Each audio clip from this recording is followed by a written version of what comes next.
On every screen, making my presence something to be seen, yeah. I'll make them all see that I could be anything I wanna be. If you got a dream, then you need persistence and lots of belief, yeah. Yo, don't take that negative energy, I replace that. I just wanna be me, I don't fake that. I just wanna be free, yeah, chase that. I got a new obsession, it's helping and teaching and giving everyone a lesson. It's living and winning and building something that's impressive. I don't wanna do the same thing, I wanna be progressive, so I'ma make a new me, a new beast, a true fiend. He's everything that he wants to be. Look in the mirror, what he wants to see. It's a dude looking back at me. I stay on track, yeah, track things. I'm setting goals, life hacking. I'm steady stacking. I see myself being happy. A better me with a strategy that I'm attacking.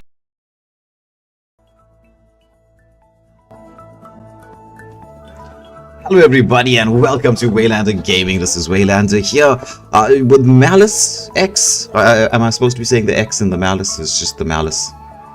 I don't know. It's just Malice. It's just the just Malice. So I'm here with just Malice and well, a couple of other people who don't want to introduce themselves. I'm not so sure why.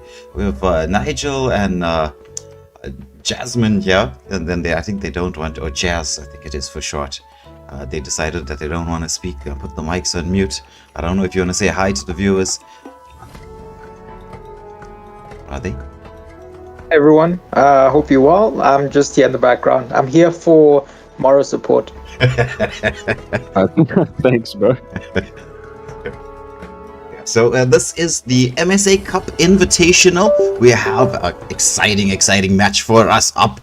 First, it is Equilibrium up against Immortal Order, two teams that we've featured very heavily on the channel over the past year or so.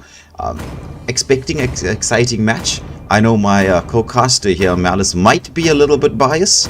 I won't say why he's going to be a bit biased, but he might be. We'll get to see now how things go. But Equilibrium, your squad, opting not to go for the first ban.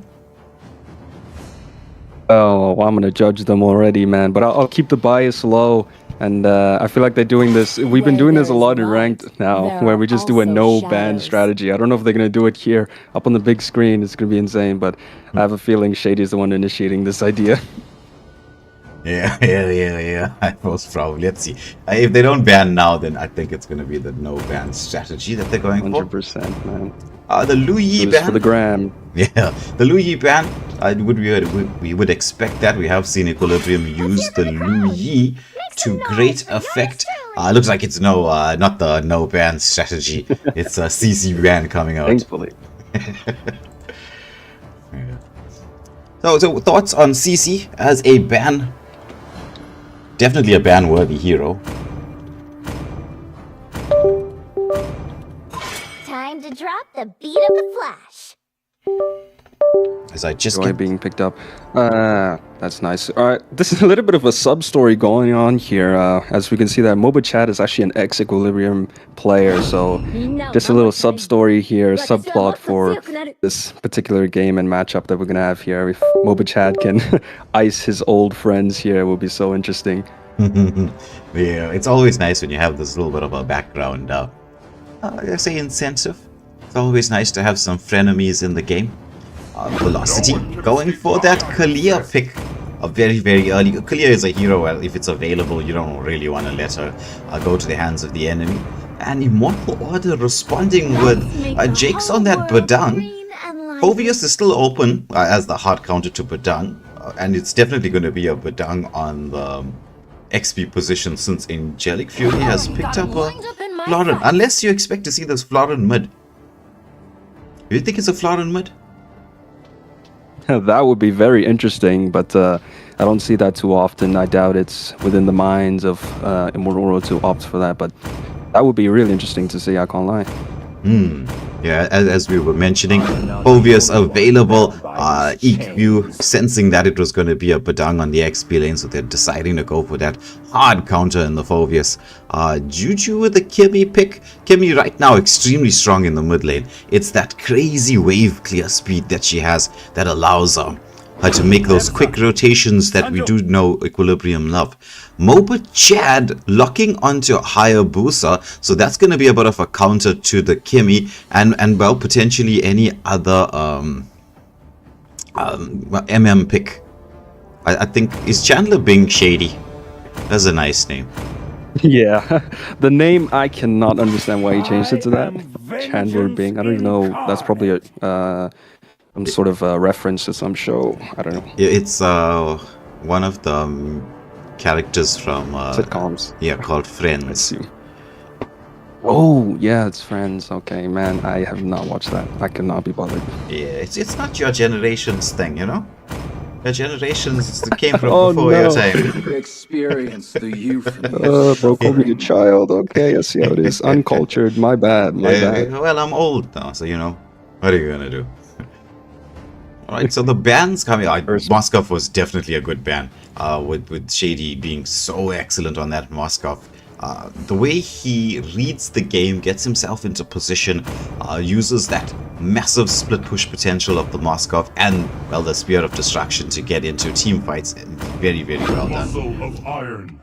Bones of Yeah. steel. So the only two left options would be like a Suyu Harith. Yeah, exactly. So Lindo's going for the Suyu, and I'm not too sure if Shady is looking for the Harith or some more interesting pick. We'll see actually how it appears. So, well, maybe we will see the Harith pick coming out. But Shroomsy going for the Gato. Looks like it's definitely going to be a Florin in the mid. That's going to be very interesting. Ooh, oh, it is. Okay, good guess. I mean, I know for a fact that Shady has a vendetta against the Florins in this server, man. But Florin really does do a lot of work and is definitely an underrated hero for your team. That is true. That is very, very true. It's not so much in the early part of the game. I mean, her heals are pretty decent in the early part of the game. It's once she gets that Flask of Oasis, it's absolutely bananas. It's like that. She's just like a permanent heal. Because the cooldown on the skills, her healing skills is actually quite low. And basically her ultimate, the Floral Bloom, it's just going to essentially reset your health.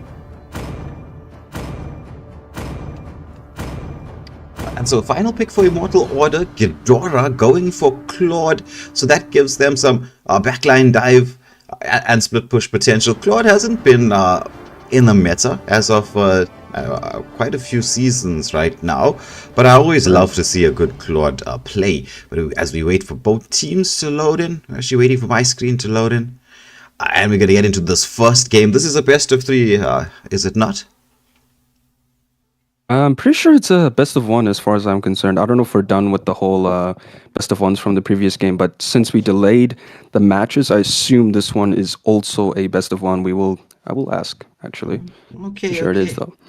Yeah, so postpone. I had the same question that you had. You know, is this a best of 3? Is it a best of 1? Do we get to see more action, or is it less action? Who knows? But we're getting into this game. This might be a best of 1, so it could be potentially do or die. Everything on the line. Well, there's no trophy here, but it's a lot of pride to play for. As CA is telling us that he thinks it's a best of 1. But let's get into the match. Both jungles starting off on the same side. We will see rotations towards that gold lane. Hayabusa up against a Suyu. Suyu actually has a nice counter to Hayabusa's ultimate. Absolutely. There's already pressure happening in the mid lane. Juju getting some chip damage onto the floor, but she does have those heals. So mid lane control is going to be the most important thing here. And the rotations in the early game is definitely going to define how we're going to see the rotations around the objectives now. Yeah. As we see the small bit of an invade coming through. But Mobachat, he's got those fast fingers. Suyu, he knows he only needs that level 3 power spike. Trying to stop the Hayabusa from getting any bit of farm. The lock is on here as they are trying to deny him farm. Hayabusa sensing that, you know what, this is a lost cause. Let me move across and use that mobility of mine to get a bit of a counter jungle going. Ooh, nice communication here by the side of Equilibrium. They are called in the cavalry, with Phobius making the rotation across, sensing that Mobichan's trying to quickly get to that level 4 once the shadow kill available. But lots of pressure being placed here by Equilibrium in the early part of the game. Absolutely, absolutely. He's not having a moment's rest throughout this entire early game. He's trying to make a play towards the Kimmy, but right now it's a bit too risky. The turtle's spawning just in a moment, so it's going to be a bit of a passive gameplay. But you saw just this early game alone, Suyu has stolen a lot from him, so this OBJ is already looking very good for them. And first blood being given towards the Harith, Shady making a name for himself, while Gato tries to go in for the kill. Is he able to? Shady just making a thin escape, taunting him away, and Gato is walking in shame, while their jungler Mobichat gets invaded, the buff stolen. It's looking pretty dire for the side of Immortal Order. A double kill for the Kimmy and a turtle for the grabs. Incredible plays from them. Yeah, there was really quick rotation across the map. Nice outplay coming in there from Shady on the Harith. Used the flicker, gets the kill onto the Claude. Gato, what was it? Oh, there's the Tsunami Slam onto the Gato. The follow-up is in there from Kimmy. There's so much damage. The knock-up coming in from the Phobius just in time. Meanwhile, Claude on the top lane decides to put a bit of pressure onto the Harith. But Harith has that ability to get the shield. Velocity making the rotation across here. His full team. There's a full 4-man down here waiting for the Claude to show himself. Ghidorah staying very patiently in the bush, but they do manage to scout out the Hayabusa. He second skills himself to safety, but the engagement is underneath the tower. Blazing Duets comes out from the Claude as he's doing the poke damage, just forcing everybody away. Kimmy out with that ultimate. There's a Zappin Force from the Harith. The knock-up by the Phobius underneath the turret as they take down two. Double. Incredible. Those turret dives, man. Efficient, clean, simple. Love to see it, man. But there was some damage control they were trying to opt for grabbing some gold from the mid tower. They did grab some of it, but not too much to be done there. And we're seeing another skirmish happening in the river, while the Hayabusa gets absolutely deleted by Lindo. That's what you call the Hayabusa counter. It's that second skill. Oh, there's the engagement onto the Badang. He tries to get the first crack out, but the damage output is just too much right now. The jungle invade is continuing.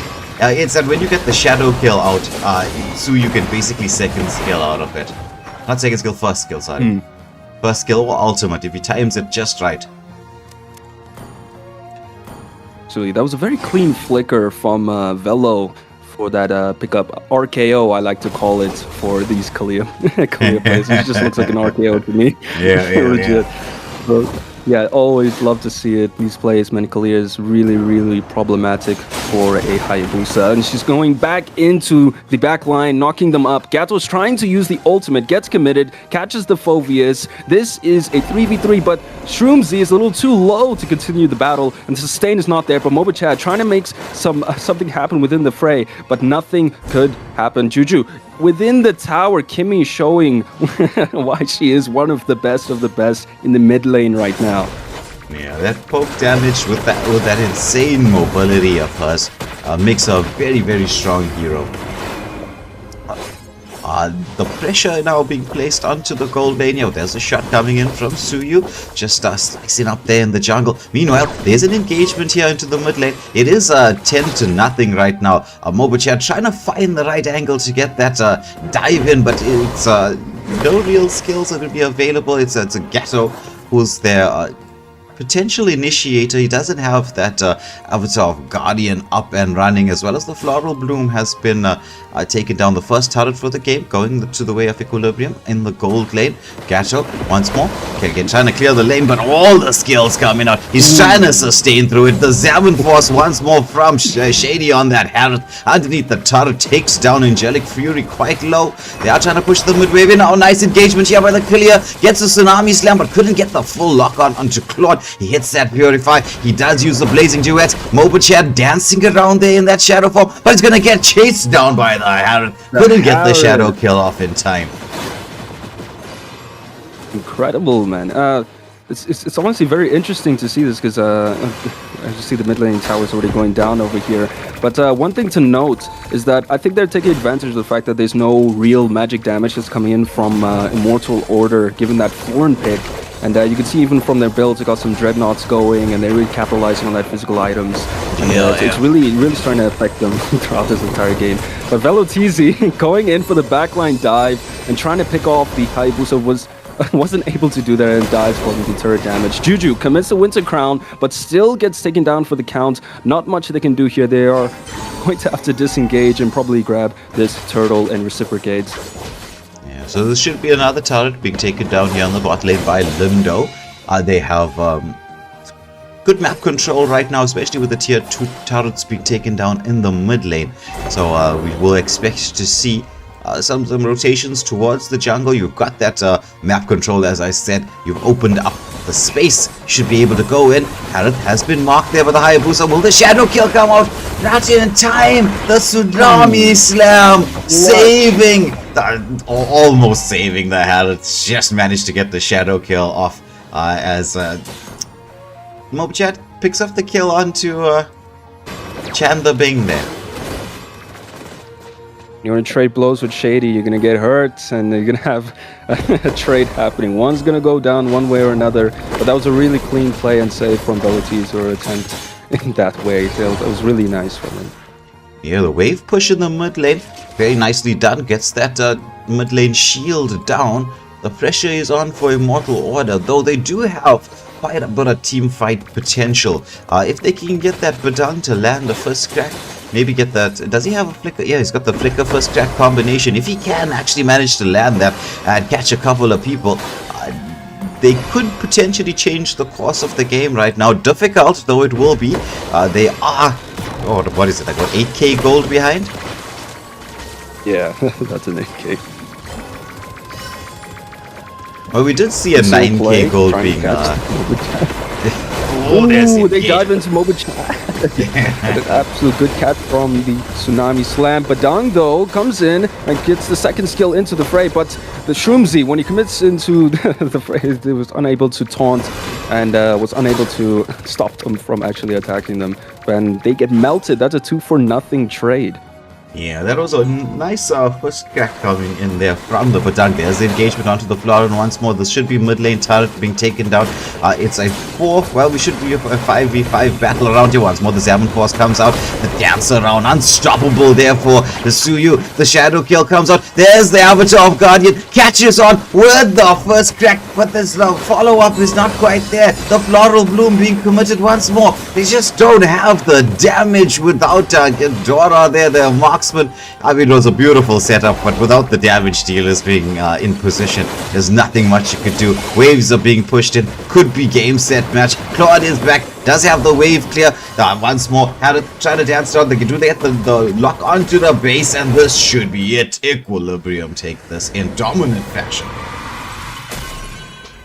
GG's, man. They maintained that gold lead through and through. That was like 9k throughout, man. It's a bit difficult to come back from that, and it's a bit unfortunate for them. But Equilibrium had the map control from the minute they started, and hopefully we can see something happen in the next few games. Yeah. So we'll see if actually we need to check if it's going to be a best of 3 or best of 1. I'm sure. Well, when we join the next lobby, you'll probably get to see which teams are in there. I would like to say what's going to happen next, but I'm going to be just about as surprised as the rest of you.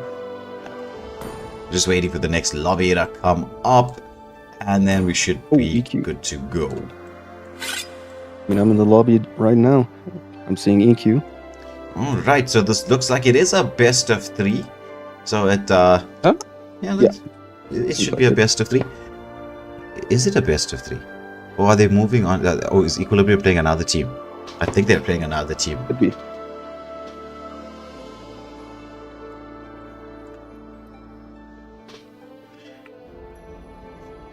But that was quite an exciting match.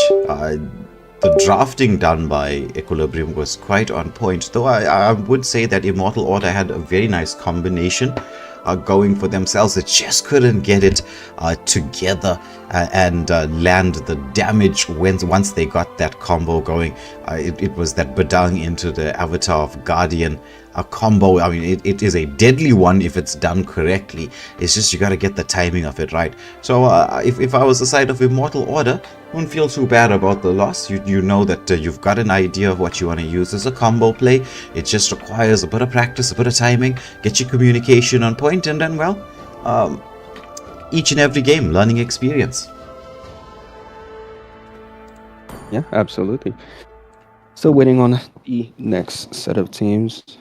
I think it might be Equilibrium Madagascar, because Shiro is requesting to join the lobby. Yeah, I think it is Madagascar. Oh, it's not Madagascar. Are they typing to us here?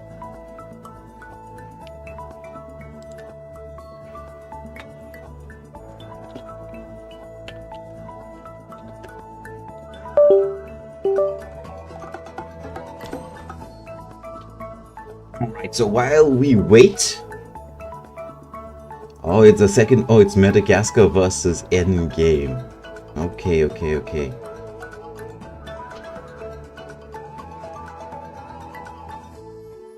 Alright. Endgame is new to the circuit, no?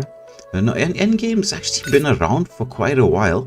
They're one of the older teams, though they have not been very competitive for the last few seasons.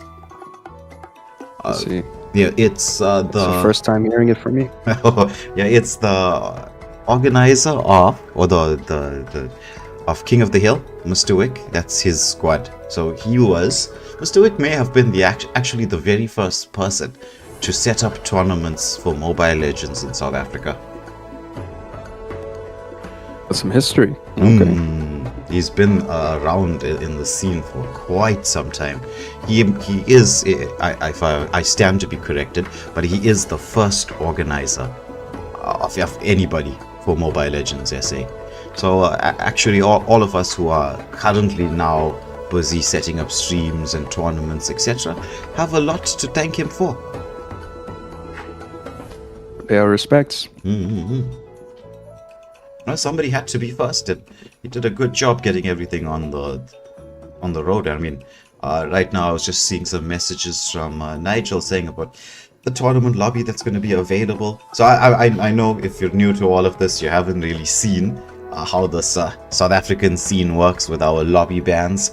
We here in South Africa, we make a plan. If we don't have everything the way it's supposed to be, somehow, some way, we'll get by to get our 10 bans. So we do have a lobby ban going. But for the MSA Cup, not the Invitational, not the pre-show, for the actual MSA Cup, it's going to be that proper lobby, tournament lobby, where you're going to be able to have that, 50 seconds for each pick or ban? That's crazy compared to the normal 25 seconds. Oh, we got Finalizing versus Equilibrium. Okay. That's interesting. It's the winners of the MSA Cup last season up against third place. But are the names from Finalizing a bit new? I wonder, are they name changes? Because I can't keep up with all the name change. Every time there's a name change card, somebody's name is something different. These are ex-Madagascar, I'm pretty sure. Scar and Blitzo. I actually queued up with them a few times there. Not bad. This could prove to be quite interesting. Though I did see I was hoping it was going to be Madagascar in the lobby. They laid down a challenge. If you saw their post, they're in it to win it. They're the best team in Madagascar right now, and so they're gonna go all out to try and win the MSA Cup to see who's gonna be the best squad in the Southern African region. This, ladies and gentlemen, at home, is just a taste of what is to come in the MSA Cup, starting in just a couple of weeks, and it's, well, Malice's brother, just to give you a little bit more juicy gossip with the first ban for Equilibrium. Nice. Velo. Banning CC. Sticking to that CC ban. CC is a bit of an annoyance to play against on the XP lane. I'm not gonna lie. Absolutely. Like her flank potential and linking up, especially when she links up important backlaners like the marksman and the mage. When that link up happens, they're dead. They're gone instantly, and you lose all your damage in a moment. Yeah, exactly. It's that curtain call, especially she hits the curtain call, she pops the vengeance, and it's just game over for the backline. You can't run away, and I mean, okay, you can actually get that link broken, but it's there for quite a few seconds. It's not exactly a hard lockdown, but it just causes so much chaos. The Florin ban from Equilibrium this time around, in my opinion, Florin is a little bit slept upon, but as you can see, Equilibrium respecting it enough to get it out of the equation. Absolutely. As we can see, Kimmy, they've witnessed enough, they've seen enough of Juju's Kimmy and want to remove it out of there. I mean, the contention rates for Kimmy were really high, and the MPLs, I don't know if people have been catching up, but Kimmy, keep your eyes on that. Yeah, they would have been definitely watching the previous match. You know, I am watching the number of viewers watching live go down a little bit here, Malice. I think it's because they just switched across to playing. And they're like, yeah, okay, we saw that Kimmy, let's get rid of it. We saw the Kalia as well, with that nice save on the Harith. Kalia's gone too. Exposed. Butterfly is born. So we got Lucas being priored by Equilibrium, and side of Fantasy going for the Zushin Badang. Very solid picks, and instantly Juju going for the counter, the hard counter for the Zushin, being Eve. To lock that in just then. Yeah. Oh, well. Maybe they're just teasing. Oh, they decide to go for the Queen of Aerial Bombardment. It is the Fossa. And Fossa with the Matilda. Did you think, right? I actually haven't tried this out, but I would be quite interested. If Fossa ulties, she hits that Feathered Airstrike and Matilda second skills with the Guiding Wind. Can you go with the Guiding Wind, Circling Eagle, and that Feathered Airstrike at the same time? Just circling around and around. Oh, I did not even think about that. We need some Mythbusters channel just to try out all these ideas, because that is an amazing idea. But I don't think it would do it. No, it might, because with Odette, I'm pretty sure it works. Yes, it works with Odette. It works with Odette. Wow, that's okay. We're gonna have to. Maybe we can even make a personal request just to see it happen. Yeah. Mythbusters the next stream. Yeah, I'd be definitely interested in seeing that. So Chandler being going for the Lucas pick. Is Chandler going to be going onto the jungle? I wonder. They're going to have a bit of a positional swap here up against Fantasy. Let's see. Once more, we do have that Badang Hayabusa combination going. But this time it's Blitzo with the Badang and Ryan picking up that Hayabusa. Experience the euphony of suffering. The Granger and Harith bands, they definitely were watching that previous match against Immortal Order. I mean, there's like 3 heroes that were in the previous match. Absolutely. You cannot give that. Granger, Harith, absolute menaces, and Shady's one trick we like to tease him for is his Moskov. Yeah. His Moskov. Will he go for the Moskov this time around? They are delaying picking up a marksman, and there we see it's Scar going for the Irithel. So a high mobility marksman to escape any potential lockdown. But so far there isn't really any hard lockdown from the side of Equilibrium. I mean, we do have the Circling Eagle. But, oh well, with a Fredrin being picked up, Fred and Matilda is actually a very scary combination. You should. Oh, okay. Okay, so we got a Lucas EXP. And I see the chat asking, were there lobby bans previously before this game? No, we just went straight in. Straight in, alright. Last pick being the Gato, very solid. I think both lineups are looking very, very solid right now. But who would you be favoring right now in terms of draft? In terms of the draft, it's difficult to say. Both teams have quite strong drafts. Though, with Equilibrium, as long as they can get Lindo to, frontline for the team, as well as a Fred can, He's going to have to be able to sustain through quite a lot. Can dash out from the Badang second skill. It's that Avatar of Guardian is really difficult because there's counter picks on both sides. So in this one here, for the first time, I'm actually sitting on the fence.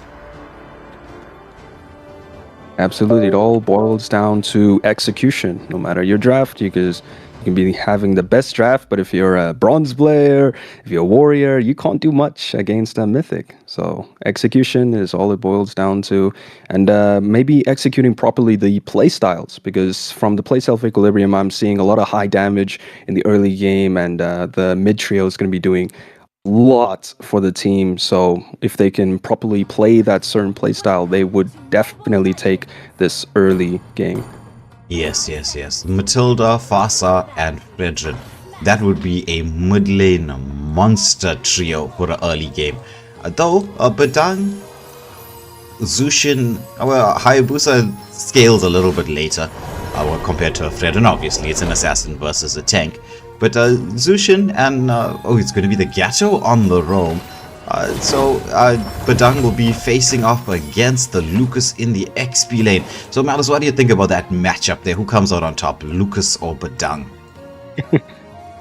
I haven't really played Lucas enough to understand his scaling, but from just from observing Lucas, man, you do not want to go close to this guy. He has anti-CC. There's not much pressure this Badang can do towards him. He's just going to have to accept what the Lucas allows him to have, as we can see already happening. He just lets him get the minions, and he tries to grab them in the turrets.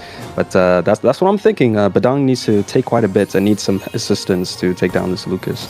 Yeah. Meanwhile, there's a bit of a poke onto Scar. He gets stunned up. I wonder if he's lagging. Zushin is in their mix there, just to do some repositioning. Ooh, the stun's coming up from Fasa. Nice poke damage there, as this mid lane battle seems to have been won for the most part by the side of Equilibrium. They do have that control. As you can see, the wave is going to be pushed in here. Hayabusa just trying to scout out. Has been spotted there by Matilda. Was hoping to try to get the right angle in there to get a gank onto Juju in the mid lane. Earl spawning up in a few seconds. We do see Fredrin up in the top lane. They're trying to make a play on this marksman. Just a bit of poke damage by Shady, and trading blows here. While Fredrin needs to make his way towards the turtle for our first objective. Yeah, nice from Finacity so far. They've got that mid lane unlocked. They forced the wave through. But we do see Superlight having made the rotational switch there with Fasa. They sent the XP laner up, so it's Fasa. She has that high mobility, can get into position quite easily. Both teams are setting up for a battle around this, the first turtle of the game. Slight goal lead to the side of Equilibrium so far. It's Fasa just throwing out those bombarding skills. Oh, this kicking skill coming in from Ryan there. Couldn't manage to get the tag onto the Fasa, as this is a real turtle dance. Yeah, Equilibrium's going to capitalize on the fact that there's no shadows on the Hayabusa, but Badang goes in onto the backline. Catch is the Farsa, but he goes down for the counts. There's a bit of a communication issue on their end, but he was able to capture the turtle. There was a bit of a retro cap over there, but they are about to be taken down. There's still a fight going on. Matilda trying to save the Fredrin, while the Hayabusa is dishing out some damage towards this Matilda. Very thin escape. Lindo, though, Hayabusa setting his sights on a very weak Lindo, but all of them survive and they back out. That was a really nice play from the side of Fantasy. That turtle fight, it really looked like they were about to lose it, but turned the tides really quickly there. Yeah, the sustain coming through from Gato, just allowing his team to set up the positioning from Arwen as well. Beautifully executed. Once more, the feathered airstrike from the Fasa, so won't be available for the next few seconds. Used it to get a bit of poke damage onto the Zushin, but Zushin's positioning right now quite on point. The Gato just keeping Florin away from that Hayabusa. They know they just need to let him get the time to scale. That fast fingers of Ryan allowing him to secure that objective in the middle of the chaos that was happening around the turtle.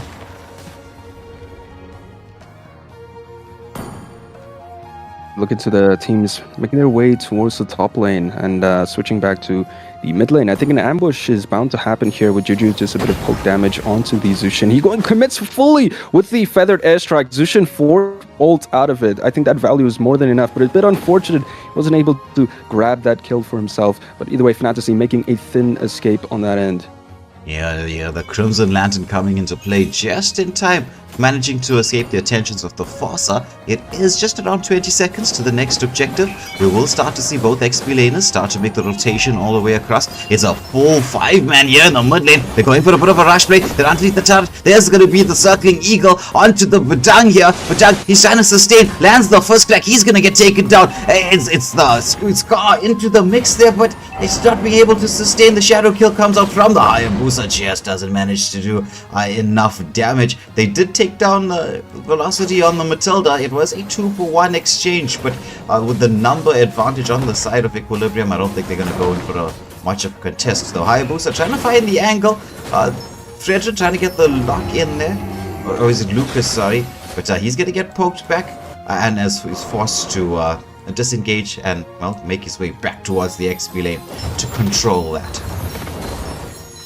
It was just the right fight that they needed to recover from that previous battle, and I think we're starting to see an equalization, 4-3, happening into this 5 minute of the game. Now the turrets are down, the shields are down, and we're going to see our first turrets going down in this game. As we can see, an engagement onto the Gato, a bit of poke damage. They committed the ult towards it, and Hayabusa going in for Juju. Does he have enough damage? But Lindo is tanking some of that damage. That's a sustain that we're seeing from the Fredrin that we like to see. What's happening in the bot lane? Lucas was getting caught into the turret. Is he going to be taken down as a result of it? Badang trying to go in from the kill. A turret for turret dive from both sides. Matilda just barely making it in time, and the Lucas falls to the Badang, and Hayabusa into the fray, but not much he can do. Yeah, he doesn't have ult at that current moment, unfortunate. Nice play from the Badang there. He committed the flicker, but did manage to secure the kill. Lindo just down here to protect that XP lane, but the quick rotation coming across from Finacity as they make their movements across. Juju throws out that feathered airstrike onto a scarf on that Gato, takes him quite low, has to recall. Oh, but the camp is here, beautifully done by the Hayabusa, with the flicker away from by the Fasa. That is, I mean, for those of you who don't know, that's how you cancel a Hayabusa ulti, but oh my goodness, it's gonna be Blitzo with the movement speed, taking down velocity on the Matilda.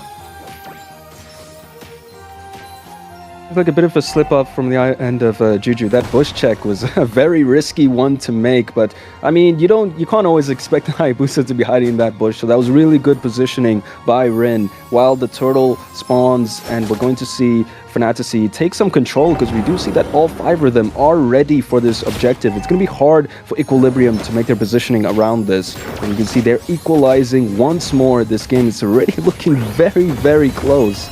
Yeah, Fredrin into the mix, uses that guiding winds. He's trying to get everybody taunted up. Once more, pass out, beautiful positioning on the feathered airstrike. But the Badang with the first crack onto 2. Avatar of Guardian, the follow-up is in there. As it's going to be a complete melt. That's happening. Oh my goodness. Eruthel into the backline. She's doing so much damage. Lucas being taken down by the Crimson Lantern. This is a 3-for-2 exchange in the favor of Finacity as they take the turtle as well. 3-for-2 trade, man. That's really, really good from a side of Finacity. That team fight was completely controlled on their end, and the way they maintained going for the backlines and aiming for them was really, really clean. And got some jungle steal happening with the Hayabusa, slowly making that goal lead go towards their favor even more. And we're just going to see now how they are going to respond. Equilibrium now on the back foot. Yeah, that is... Well, they do have the mid lane turret. I mean, throughout all of that craziness that was going on around that third and final turtle, they managed to take... Oh, nice! Spear of Destruction comes in there. The front line is into the mix. They are chasing down that Matilda. She does manage to escape, but once more, Sushin with that Crimson Lantern. Badang, he went in there, couldn't get the first crack off properly. The disengage, the guiding winds, just pulling the team out. But we do have the mid lane turret being focused on now. Unleash the Beast comes out from Super Light. They are trying to get something going onto this mid lane turret. They do want to equalize it up. They do manage to take it down as Shady. He's being hunted down by the Hayabusa here. but he does manage to disengage and gets to safety. So now the game, I think, is going to be slightly in the favor of Finacity. They do have the kills, they do have a very slight gold lead, but it's this map control that they now have on their side. They're going in. Conceal play comes out. Moscow manages to dive in. That's the first crack, but this is the follow-up. He just dies underneath the turret. Very important kill for the team of Finacity just before the Lord, taking down Shady, a shutdown, and Light going down for the counts. I feel like this Badang is really the magic that's happening here in Finacity. His targeting is completely on point. As you can see, the Hayabusa going into the fray, trying to do some damage, and Zushin making work of the roamer. Lindo trying to front line on this end, but Badang catching 3, able to catch 3, but there's no follow-up damage towards that, and he's going to be taken down. Hayabusa commits the shadows and kills Juju. A very good pickoff on his end, but he will be taken down for that, and he will be the sacrificial lamb for Shady over here. Yeah, actually, I thought he wasn't going to use that second skill again. Got into a bit of... Oh, there's the Circling Eagle coming out onto the Aerothel, but she's really starting to hurt. Forces the flick away. Moscow and Fredrin, they're trying to melt this down, but the contest is on. Once more, Sushin, she's trying to focus onto the Moscow. Oh, there's the pick-off kill. Fredrin, will he be taken down? The Lord is so low. He does have the Retribution, Lindo. He throws out the ultimate, but will he be taken? He's taken down before the Lord, and the Lord Steel comes out. Oh, my goodness. Fasa with a feathered airstrike from range, just not quick enough for the respawn. Oh, but there's Moscow. Shady goes in there. Shady gets the pick-off kill onto that Aerothel. Now he's going to get chased down by the Badang, but dashes back to safety. Oh, Avatar Guardian. Spear of Destruction comes out. Shady, he's in 2v1. He goes in. He gets the kill. There's Florid and the team coming around. Could this be a turnaround? What a play there from Chandler Bing. Or as we go, you'll call him Shady. Wow, that was incredible plays from Shady, and that's what you love to see. When Shady is in the zone, he just starts popping off. He thinks that, oh, it's a 2v1, it's a 3v1. He just goes in and starts cooking each of them. It's those solo plays that really make a turnover for their team. As you can see, the Lord gets taken down very quickly as a result of it. These are the type of plays that we should be seeing when you really want to turn the tides for yourself. You should be a bit greedy with yourself and make some plays for your team. Yes, exactly. I mean, that play from Shady there, picking up those 2 quick kills, gave them the number advantage, and, well, the Lord that was secured by the side of Finacity went to a little bit of a waste, shall we say. They couldn't achieve much with it. I mean, there is no turrets being taken on. Fredrin goes in on the Gato now, but a poke. Lucas coming in just to join the 2 frontliners for the side of Equilibrium. Finacity, they're just making their way across. They know that this mid lane part is a bit of danger with the quick rotations here from Equilibrium. Fasa on that. Oh my goodness. Look at the damage from Aerothel. She's just hot pressed that ultimate one shot to the head, and it's like, it's time for me to run. Yeah, I feel like moving on to the latter parts of this game, we're going to see the marksmen really starting to be the most important players in this game. So whoever can take down the marksmen will actually decide how the fights go. But let's not turn down for the counts for this Zushin, because I can tell that she's making so much work for Finacity in having this map control and having the opportunity to take down the backline. As we saw in that Lord fight before, she was zoning out and pretty much isolating Lindo, which caused him to die very quickly. So we need to pay attention to both the Zushin and the Aerothel. So this is going to be difficult for Equilibrium. We need to see what they can do about it. Yeah. So it's just over 30 seconds to the next Lord. Lindo moving in just to scout out the bushes. There's a feathered airstrike, but they're forced to cancel that. Once that Badang jumps in there, you don't want to get caught up against a wall when he lands that first crack. It's such a long stun when he gets you properly. Absolutely, and I really do love seeing this discipline from both teams. It's really nice to see. They're not showing themselves too much. They're not trying to do anything crazy. They're just trying to acquire some important bushes for them so that they can succeed in this next OBJ that is just spawning right now. Could this be the Lord that decides the game? Let's have a look. Yeah, could definitely be. Oh, there's the engagement onto the Badang. Everyone is grouped up. The feathered airstrike forces everyone away. Meanwhile, Shady using the opportunity to push and push and push. He's forcing the players from Finacity to leave this objective. This is what you call peak peak wave management and map control. You create a distraction on one end, you achieve an objective on the other end, you force the player around the map. The Lord has been started up. Lucas doing the front lining. There's a concealed play coming out. Badang, he went in there with a flicker, couldn't land the first crack though. There's the feathered airstrike. Avatar of Guardian catches onto 2. The flicker comes out. They're doing so much damage. Irathel is into the mix. Hayabusa gets that shadow kill out there. Nobody down just yet. The Moskov! They don't see the Moskov! Oh my god! The distraction! The illusion! The execution! Moskov, Shady, taking the game, the back door. You don't see it, but he saw it, and he got it. That was what a backdoor that was. That was amazing there from Shady. He actually should be MVP of this match. I mean, I'm sorry, Lindo. You had a good performance. I'm not saying you didn't have a good performance, but that outplay moment from Shady there on the top lane, picking off the 2 kills, keeping side in the game when they lost the first Lord, and then now with the backdoor, just timing it so beautifully. So beautifully. That was really, really well done by Shady there. But Finacity, oh my goodness, they really gave Equilibrium a run for their money. Going to show why they finished in the top 3 in the MSA Cup last season. They're placing down a little bit of a marker. So teams gotta beware. Finacity right up there in the mix. So very, very exciting match. What do we have up next? Is the question though. I really enjoyed that though. That was a really good game from Fantasy and Equilibrium, but Fantasy definitely shocked me. Very impressive, very disciplined gameplay. Really put them up to the rings, and Equilibrium had to really lock in for a second there. They played incredibly well. I'm impressed by it, but it's just that final fight there. There's so much that happens that makes the game go towards the side of Equilibrium. What happened was the Badang missed the flicker. What happened was they didn't notice Shady, of course, doing the split push. Like he was first there, he cleared the minions, and then they were thinking, oh, he's done with that, he left. But no, he stayed there because I assume in Equilibrium they noticed that they were all still there. All 5 of them were trying to make a concealed play around that Lord dance, and that's the type of communication that's very vital for the marksman to make plays like that. So that it all boils down to that, and it was incredibly executed from the side of Equilibrium, but really nice gameplay from Fantasy. Yeah. Well, I'll be waiting for the teams to get into the lobby. That was, as you said, an extremely exciting match, but we're going to wait for the excitement to continue.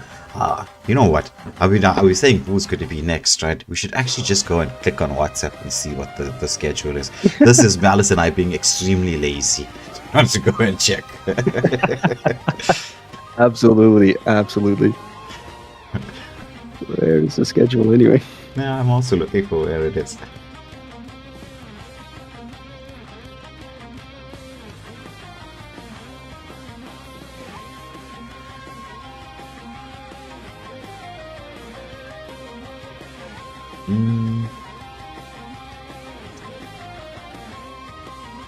This is going to be Group 2's games. It's Group B's games coming up. So who's in Group B?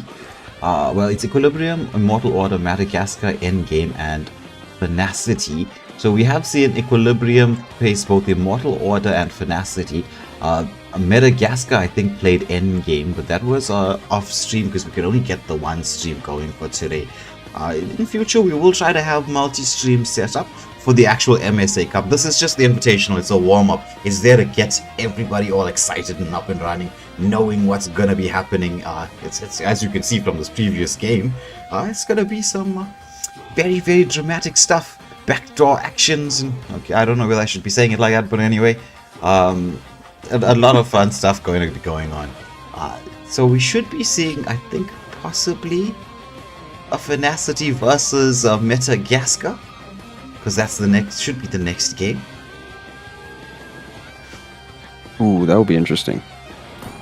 That would be both. Well, we've got to see how strong Finacity is, right? Madagascar, well, everybody knows how good Madagascar are at this moment in time. So they're the best squad in Madagascar And so this is going to be an exciting game between these two. Let me get the polls up for you guys. And while we get the lobby set, we'll just go for a little bit of a pause. So don't go anywhere. You can sit back, enjoy the music. This is Skarpskenkel's Waylander Gaming intro video. So you can just put those headphones on and nod to the music while we get everything set. We will be back with you guys in a second. Enjoy.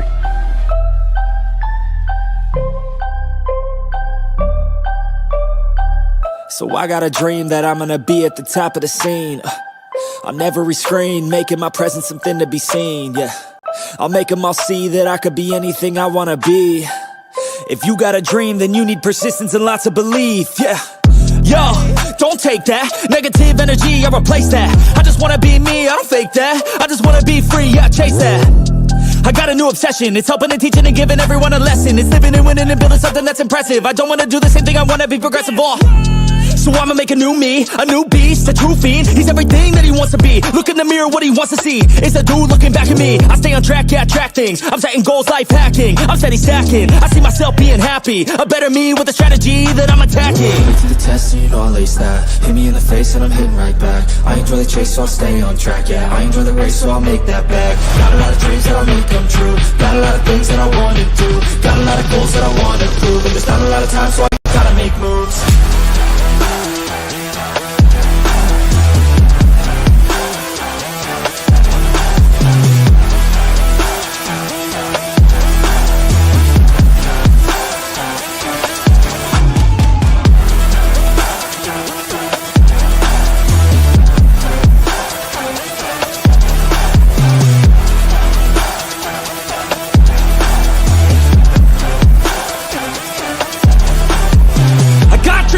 That I wanna do. I got plans, got schemes that I follow through. I make all my gains from what I produce. I don't lose, I learn, don't get confused. Peace in the dark, cause I work fucking hard. So many nights sitting in the graveyard, cause they lost to the grind, but that's fine, that's a start. To do something great, sacrifice is a part of it. It's just the start of it. You can't start then quit, you have to harness this, cause energy is bliss. And when I swing I miss, but then I swing and hit. So I'ma swing again, and I'ma swing again. Then I'll be taking off, cause I don't wait or pause. I got the game unlocked, I never mind the clock. I take the last shot, I got a fast cross. Villain energy, cause I'm the last boss. Test, you know I'll ace that. Hit me in the face and I'm hitting right back. I enjoy the chase, so I'll stay on track, yeah. I enjoy the race, so I'll make that bag. Got a lot of dreams that I'll make come true. Got a lot of things that I wanna do. Got a lot of goals that I wanna prove. And there's not a lot of time, so I gotta make moves.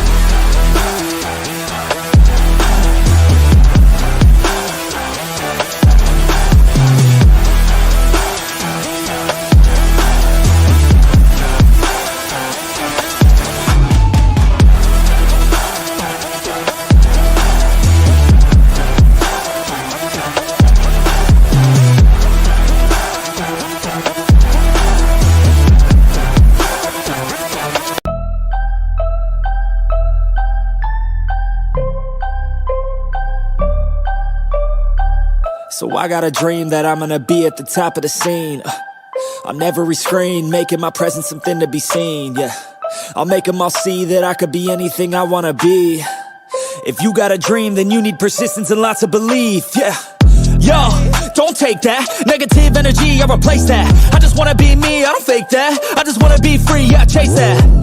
I got a new obsession, it's helping and teaching and giving everyone a lesson. It's living and winning and building something that's impressive. I don't wanna do the same thing, I wanna be progressive, so I'ma make a new me, a new beast, a true fiend. He's everything that he wants to be. Look in the mirror, what he wants to see is a dude looking back at me. I stay on track, yeah, track things. I'm setting goals, life hacking. I'm steady stacking. I see myself being happy. A better me with a strategy that I'm attacking. Wait for the test, so you know I'll ace that. Hit me in the face and I'm hitting right back. I enjoy the chase, so I'll stay on track, yeah. I enjoy the race, so I'll make that bag. Got a lot of dreams that I'll make come true. Got a lot of things that I wanna do. Got a lot of goals that I wanna prove. And there's not a lot of time, so I gotta make moves.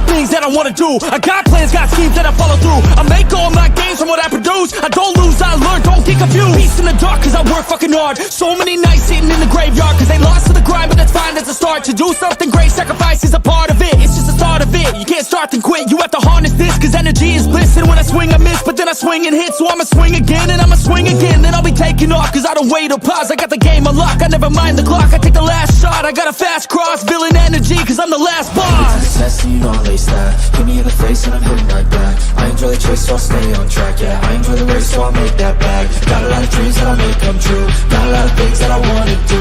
Got a lot of goals that I wanna prove. And there's not a lot of time so I gotta make moves.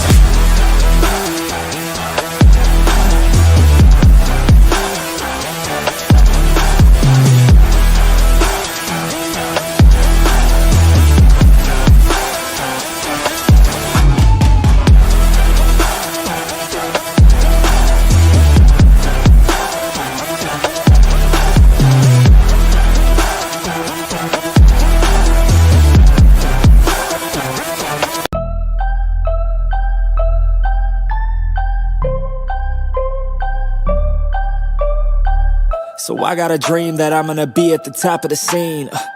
On every screen, making my presence something to be seen, yeah. I'll make them all see that I could be anything I wanna be. If you got a dream, then you need persistence and lots of belief.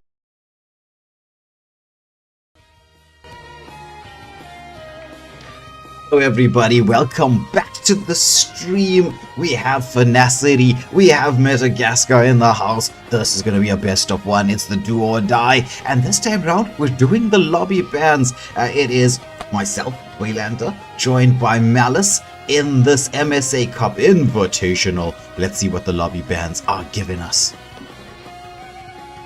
Yeah, this better be a banger like the previous game. Fantasy showing us their magic. Can they show the same thing towards Madagascar? And Madagascar, I'm sure they will put up a fight. Although a bit of a sub-story once again. Scar, Blitzo, ex-Madagascan players will be playing here, and we will see how they will respond towards fighting their own teammates from before. Yeah. So, it's always nice when we have the frenemy battles, shall we say.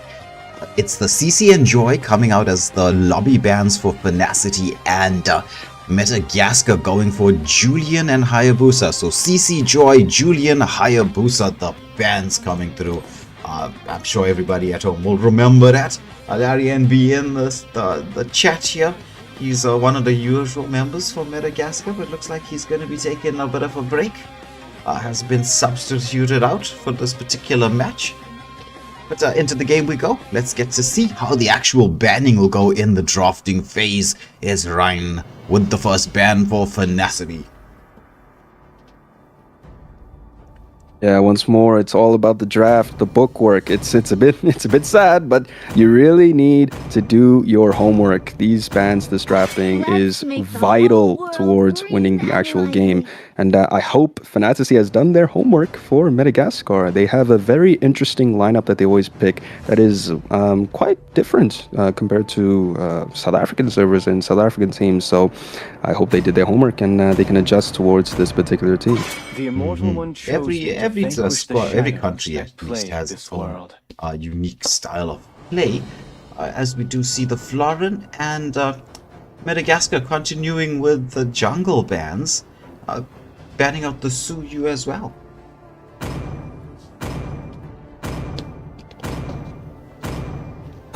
Who said there are no shortcuts in life? I literally invented one. Right, so this is the first time we've seen a chip ban.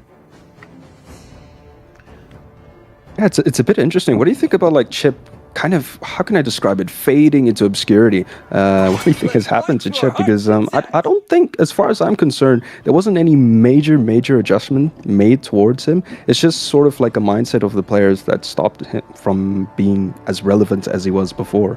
Well, I would say that there were quite a few teams who just didn't know how to deal with the Chip player and Chip play. So now with his sudden increase in popularity with that update, a lot of players had to now sit down and figure out how to deal with the Chip, how to get that Chip counter.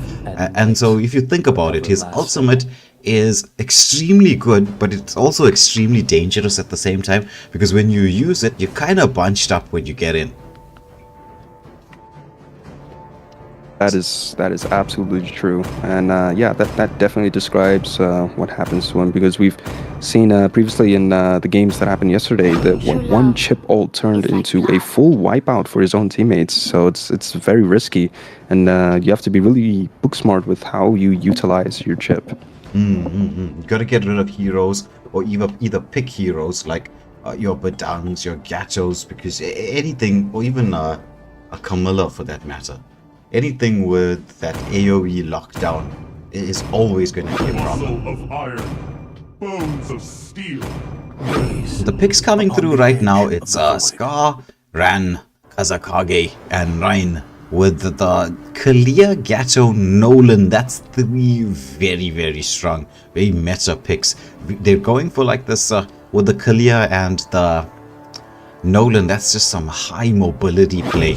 I'm such a huge fan of high mobility drafts and strategies, because it allows for quick rotations, quick ganks, quick setup for objectives.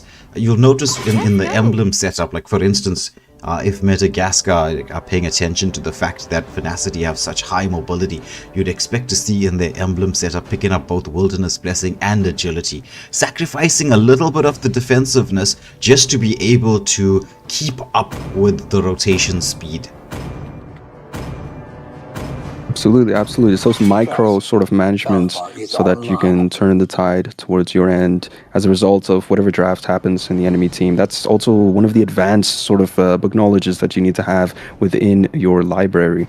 Exactly. So Madagascar, they went a little bit old school here. Picked up that Camilla and Sicilian combination. I think it's Ain, Sagan on the Clint pick. Yeah. I think, yeah. I'm not sure if I butchered your name. I'm really sorry. Butterfly is born by thy wish. Guided We got the by thy Zushin foresight. by Awen, and Blitzo being the final pick for Fantasy. Just see what blends it all together. It will be Harith.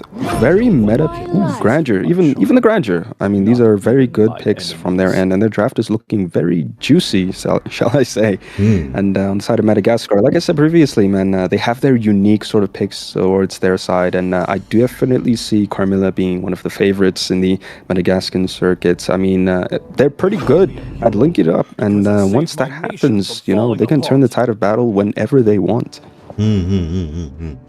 Well, Camilla is very, very famous in the Southern African region for being played. Though, do you know that I was the person who made that popular, the Camilla pick? It was used as a counter to the healing composition. Because when this was a few seasons ago, and then I was like spamming it in rank with my squad when I used to play back then, and then it got really popular because it's meant to deal with the healing compositions. Because for Camilla's Cursed Blood to be fully effective, you need to catch as many people in it as possible. And when you're up against a healing composition, everyone's bunched up, so you don't really have to stress too much about it. You could just throw that. Right. Cursed Blood, and you know, everyone's pretty much grouped up for you anyway. Oh, absolutely. That makes complete sense. A bit more Waylander lore for all of you guys at home. And that's very interesting to hear about Carmilla still staying and being relevant in the South African circuits. But that aside, we're entering our game, Fantasy versus Madagascar. Who will take the battle in this best of one? Will it be the side of Finacity, who we saw come so very close? It was just that very special backdrop by Shady there that got Equilibrium the victory. Or will it be Madagascar? They've got the YSS in the jungle. YSS has one of the most broken skills in the game with their global vision. Absolutely, and I really do like his recent adjustments. It's a lot more fun to play with him. But that aside, the Carmilla Sicilian combo already making its magic, saving the Carmilla from instant death. He did burn the Petrify, which I feel like if he was going to escape there, he didn't really not have to use it. But good save by the Sicilian. Yeah. It's that's the thing about that duo. they do have that extra ability. There's the invasion. This is one of the problems when you have a YSS. It's that ability to get invaded. Nicely done here. Ooh, there's the counter engagement onto the clear. First blood goes the way of Camilla. There's the follow-up. It's going to be Nolan using that mobility, managing to escape. They don't want to let this go. Due to the side of Madagascar, they did manage to get that first blood, gave them a little bit of gold lead. YSS, he's going in for the invade. He's got the damage yet to deal with the Nolan. Nolan has the mobility. YSS trying to. Nolan sticking around, gets the fracture off, but he's going to get taken down. Uses the arrow away. Oh, the ultimate coming out from Memphis on the YSS just in time, but he doesn't look like he wants to really fully escape. He wants to go back in there, throws out a skill, but no. He's gonna have to recall, he's gonna have to heal up. It's turtle time right now in the next 7 seconds. Yeah, that was really slick from the YSS. He hasn't recalled yet. He's going to be very low on HP for the turtle, so a bit of a mistake from his end. I don't know, maybe he has a plan for it. But that was really nice from him. I feel like the Nolan was overstaying there over his camp. You know, sometimes you got to know when to give, when to get. And unless it was a bit of a communication issue, he was expecting the Grandra to support much earlier. They definitely could have killed the YSS if he was a bit earlier there. But either way, let's just see what happens here at this turtle.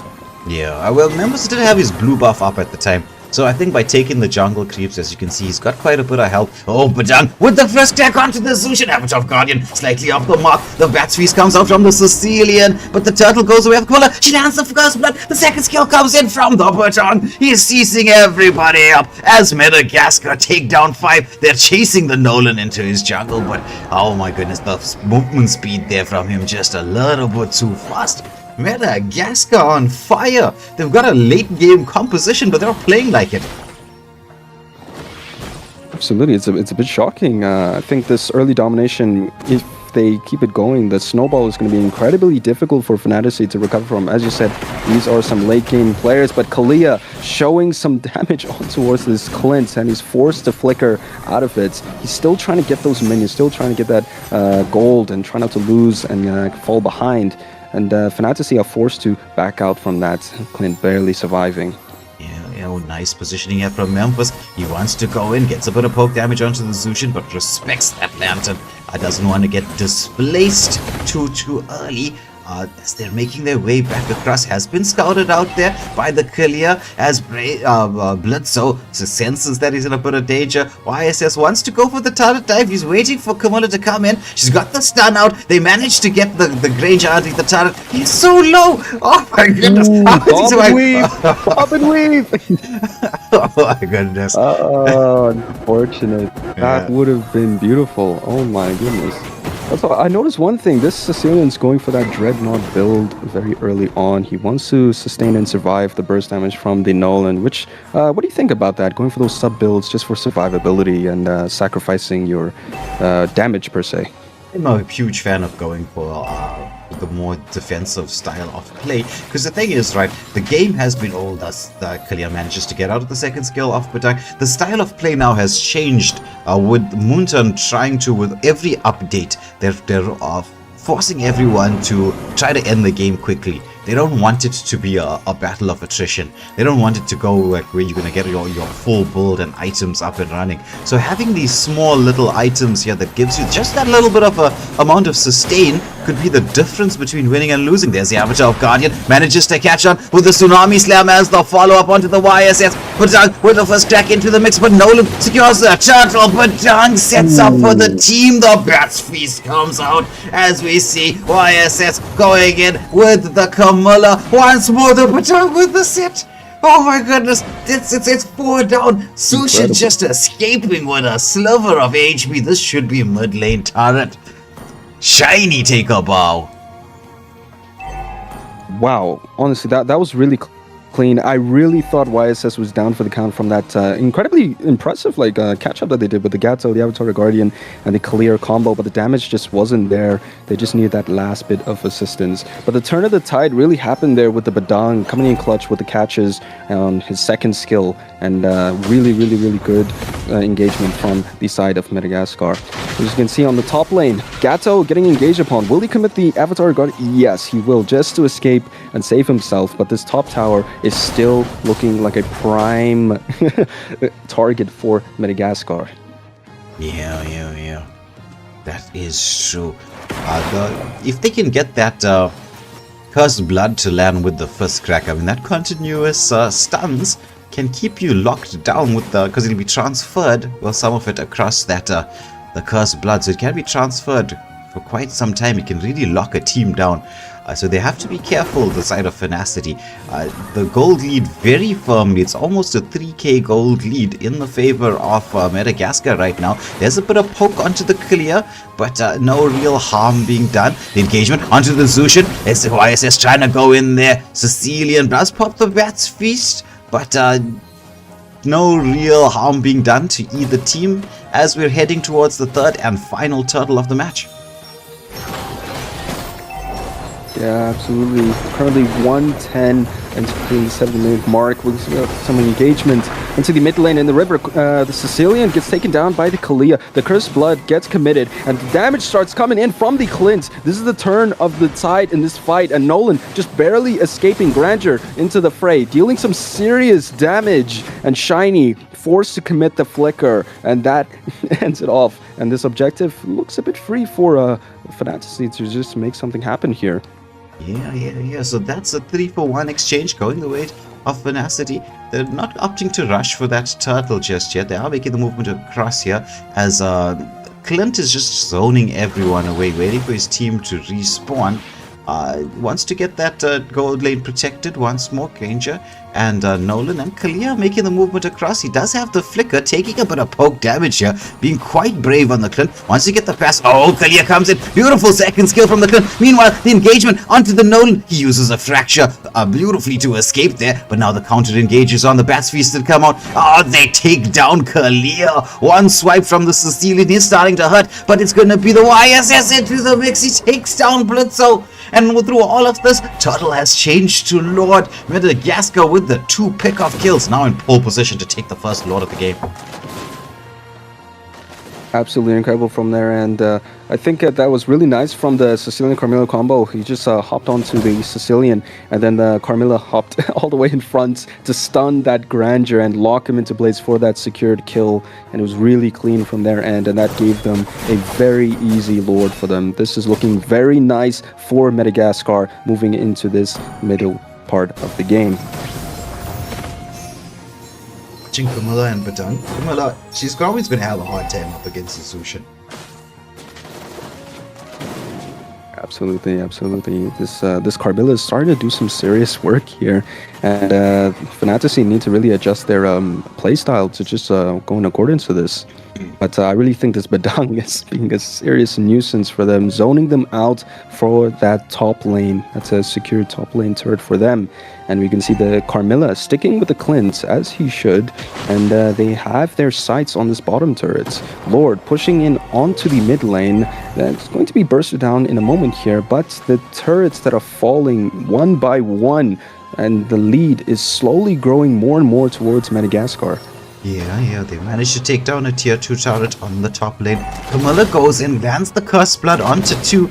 Nobody there to follow up. There's a Tsunami Slam onto the Clint. Flickers back. Crimson Lantern does come out. It's a shutdown by the Nolan onto the Clint. Meanwhile, YSS, he's not really interested in being in any part of the battle. He's just taking objectives. Takes down yet another tier 2 turret in the mid lane. So, Memphis there being all about the control. Oh, throws that ultimate out, gives the global vision. Sicilian trying to chase down the Nolan. Nolan is quite low. He's trying to dance around. Still out? Oh my goodness. Gets the fracture off. Uses the retribution for the extra movement speed. Can he get away? Oh, but Young. That was very interesting. Very narrow escape, but barely caught up by the Badang. That flicker skill was quick hands. That was fast hands. I cannot lie. Yeah. The recoil spams coming out from Luxio there on the Kamala as they take down the Nolan. So Madagascar, they have actually achieved probably all that they wanted to with this first Lord of the game. It was only the 8-minute Lord. They've gotten all the tier 2 turrets down. It's just the tier 3 turrets left remaining. One of the shields has been popped. Oh, there's the engagement here onto the YSS. Tsunami Slam, the follow-up as Avatar of Guardian even just to say, well, they just committed everything there onto the YSS. Like, we're taking him down now. Oh, a bit of an overextension on his end. He was a bit alone over there while this entire team were around the top side. This is just before Lord. This might be an opportunity, a shine of hope for Finacity.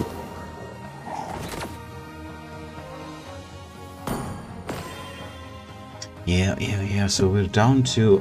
There's a request to see the builds, actually.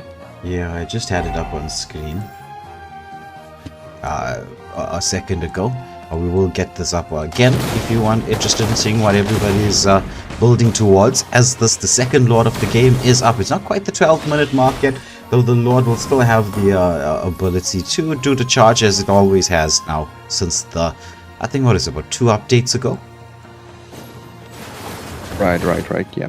We're seeing a very good zoning from Sicilian and the Badung. There's not much they can do here. They're going to have to concede this Lord. And if we take a look at the wave pushing, top lane is looking a bit problematic for them. So they can probably make a fight here, as we are seeing it happen as it goes. Zushin making work of the Carmilla. The Avatar of Guardian gets committed, but that does not do much for the side of Finacity. Clint comes in doing serious damage, and Grandeur forced to flicker out of there. That was a really, really good engagement on the side of Madagascar.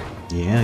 They managed to pick up that Gato and still disengage. It was only the Rome and XP laner who were taken down a little bit low. The waves are coming through. Not exactly synced up, though with this the double marksman combination here. You can really take down turrets quite quickly. You've got a Clint and you've got a YSS. Yeah.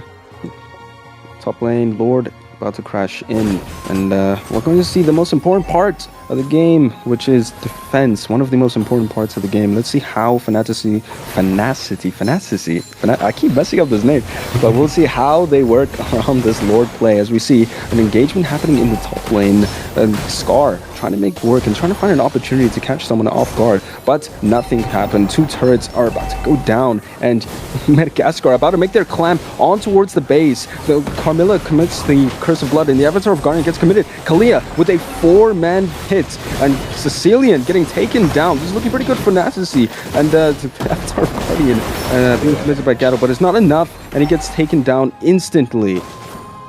Yeah, it's a 3v3 situation. The waves are in there. They're trying to find the angle to get the lockdown. They're going in on the clear. Clear is taken down. There's one more wave. Can they find the space? Why is this not even worried about the space to lock onto the base? But Trunk trying to zone away. This should be it. Oh no! Look at the Clint walked away from that. The minions get the final hit. A moment there. I thought Clint walked away too soon. I was like, wait.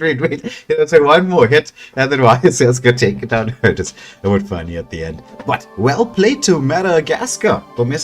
They put up a very strong showing. All gold for their team. Lowest score 8.8. I'm sure it's a shocker to our viewers here, because they had their chips into Finacity in this game. Yeah. Well, it's what we call the viewer's curse here on Wade Under Gaming. So if the Finacity wants to know why you lost, you can blame the viewers at home. Yeah, I'm just teasing, guys. I'm just teasing. But we're gonna get into the next match. The next match was Madagascar up against Endgame, was it? No. Endgame was supposed to play. We're yet to see and hear from them. But if they're not playing, then we will be seeing something like Madagascar versus Equilibrium versus Madagascar, and it's Immortal Order. Yeah. Immortal Order up against Endgame. So it'll be one of those 2 matches up next, as we do see the side of Immortal Order in the mix. So this should be... I'm trying to get myself up into the lobby space. Just doesn't want to let me referee a match. Our referee for the night is Jazz. She's the one getting everything ordered and on time, quite quickly actually. It's running very, very smoothly. So well done to her, getting this show on the road. Because I mean, sometimes a lot of for those of you who don't know, like, I mean, if you're a part of organization, the amount of work that gets done in the background is absolutely crazy. But sometimes you got to take your hat off and say a big shout out and thank you. I mean, Malice and I, we get all the kind of glory, shall we say, because we're on the front lines here. We're the ones on casting and everyone can hear our voice. But meanwhile, it's the people behind us that give us the opportunity to have, and I'm sure you are having, Malice, a lot of fun on stream. Absolutely, absolutely. I will say, and I will back up your statements. These setups and all that you have to do in the back end, it's tiring. It's tiring. I myself have been trying to set up a streaming platform for myself and properly setting it up, and it has taken me literally 2 days just to troubleshoot this. So I've been humbled, and I have truly understood what has happened in the backline. So for our viewers out there, this is a Malice approval right here. This is some proper serious stuff, and it's a bit annoying, shall I say, that many would not be wanting to do this. But yeah, a lot of work, and appreciation is due. So if you guys can like, subscribe, do whatever you can, and just show some support to the amount of effort that is put into these streams, because it is no easy process. That is true. And with all the background stuff there at Waylander Gaming and the MSA, well done to you guys getting everything organized and on time. As you can all see at home, we're just running smoothly, one game into the next.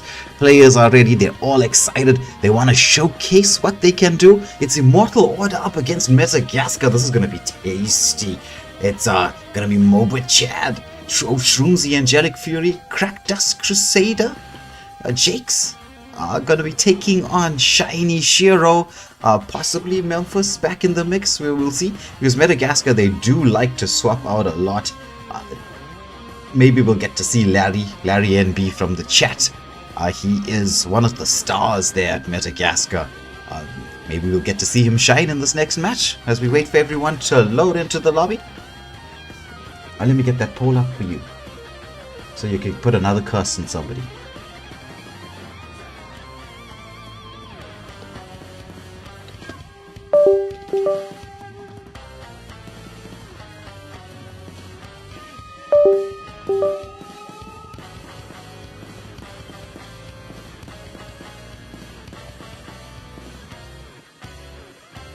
Immortal Order, Madagascar.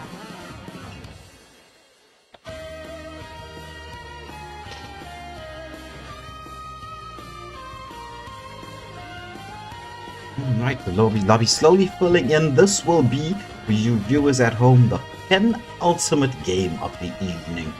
I think we just have, what is it going to be? Equilibrium up against Endgame. I think will be the next one. If I'm mixing up the matches right, I apologize.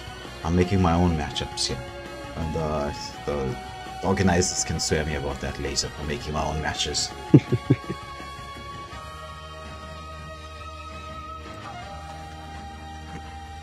Alright, so I think maybe just for a little bit, should we get the pause screen up and going so that we do give the teams the time to get ready.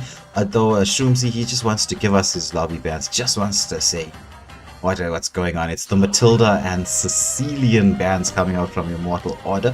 We should get to see Madagascar's lobby bands come through.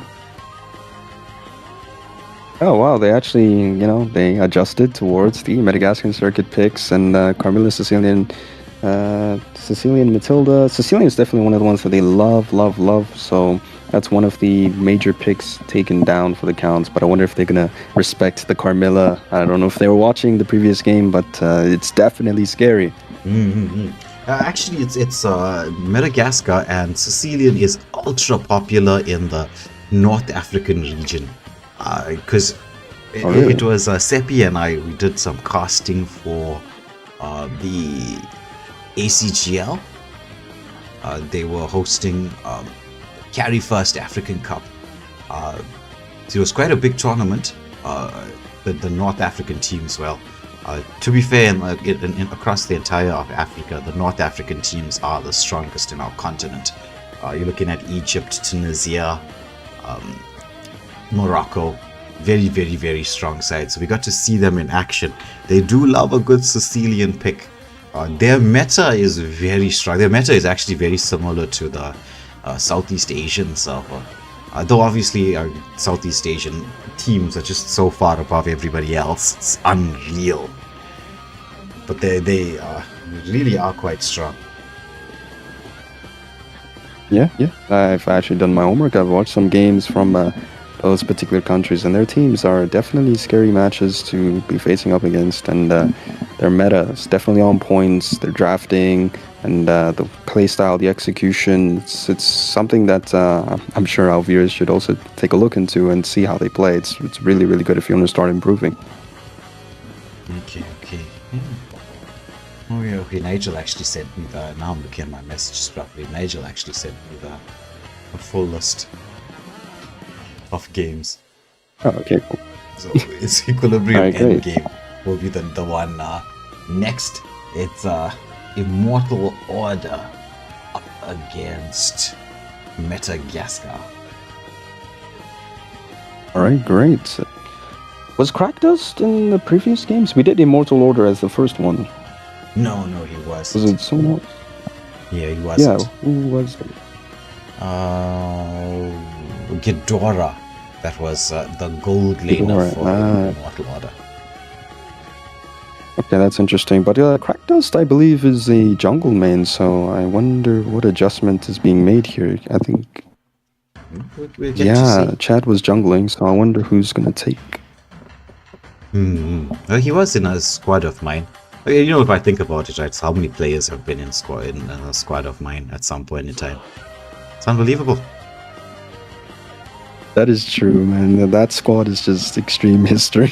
Every notable player has at least ran through it at least once. Yeah. Well, it's always good to have you know, like to pick up the talent, get to see what they're like, and then I get to see this from like a bird's eye view. You know, just watching players as they evolve, as they grow. And then just get into their own, and hopefully with all the work that's being done in the background, hopefully we'll soon get to see a pro scene here in South Africa. There's plans being made to try and achieve that. I mean that's really that's my personal dream. I would love to see a pro scene here in South Africa, and so a lot of what I want to do, and actually what we're doing here at Waylander Gaming, Sean and myself, is heading in that direction. It's to try and get something going so that players can showcase what they're worth, because we do have some stunning players in our server. Yeah, absolutely. I think that's a very noble cause. I can't lie. That would be amazing. I myself would hope to see this circuit grow into something that the world stage could even possibly see. Yeah. Because I mean, South Africans, we do love our sports. We are extremely competitive. And so why should we not compete on the global stage here with all the teams? So we're getting into the actual banning phase. We had a nice long chat about how we want to have a pro scene here. So let's get to see the players who could potentially feature on the pro scene if we ever get one. I hope the sponsors out there are listening. Hope Moonsun's listening. Come on, give us a pro scene. Zushin, the first ban by Jakes for Immortal Order. By Lantern's light.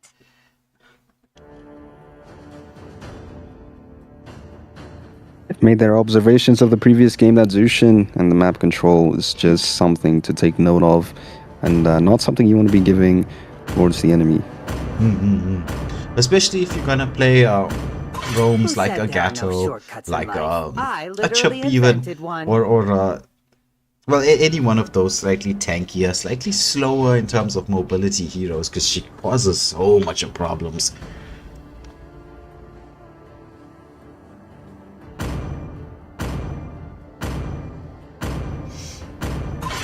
Can escape my iron fist. So the Chip and Badang bans coming through. Madagascar banning out the Chip. Immortal Order responding with the Badang ban. We do have a Rashi for the side of Madagascar. They have swapped out a couple of players. We do see Larry and B into the mix, and it's a Rashi. They are banning out the Kalia. So it looks like they're focusing on Oshroomzy, the captain of Immortal Order. They're removing quite a few heroes from his hero pool, but we do know he does have quite a large hero pool. So a little bit of attention being placed there on the Roma.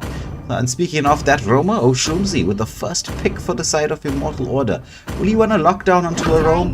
Goes for the swap out, picks up the Joy. It's Crackdust Crusader on the Joy. Joy, one of the very strong jungles at this moment in time. Has been strong for quite a while. So it's a pretty decent early pick. Though could we potentially get to see a Fredrin being used as a counter to the Joy? Because if he doesn't get that full Electro Beats, he's not going to have that a mobility to escape. Ashiro wants to go in for that Gato. The taunt also could be a bit of a problem. Oh, that looks like he locks onto the CC. CC can deal with the Joy to a slight degree. Hellcrat, that's very interesting. You don't see that often. It's been a very long time. Yeah. So Postpone Malone is predicting in the chat that we could potentially see a Lucas being picked up. Lucas would work very well, but Jakes picks up Xborg. Mobachad on the Moskov. So Moskov is actually a very hard hero to counter. Not in lane so much, right? But I mean counter in terms of playstyle. Because what Moskov's job is to do is to split push. And so if you've got a clever player on Moskov, he's going to be, as we saw Shady in the previous game, he's going to be waiting very patiently to get the push going. And Moskov clears waves ridiculously fast. That ultimate of his is absolutely broken. I mean, you could be pushing a lane on the exact opposite end of the map from Lord, and then as the Lord fight starts, you can get in there.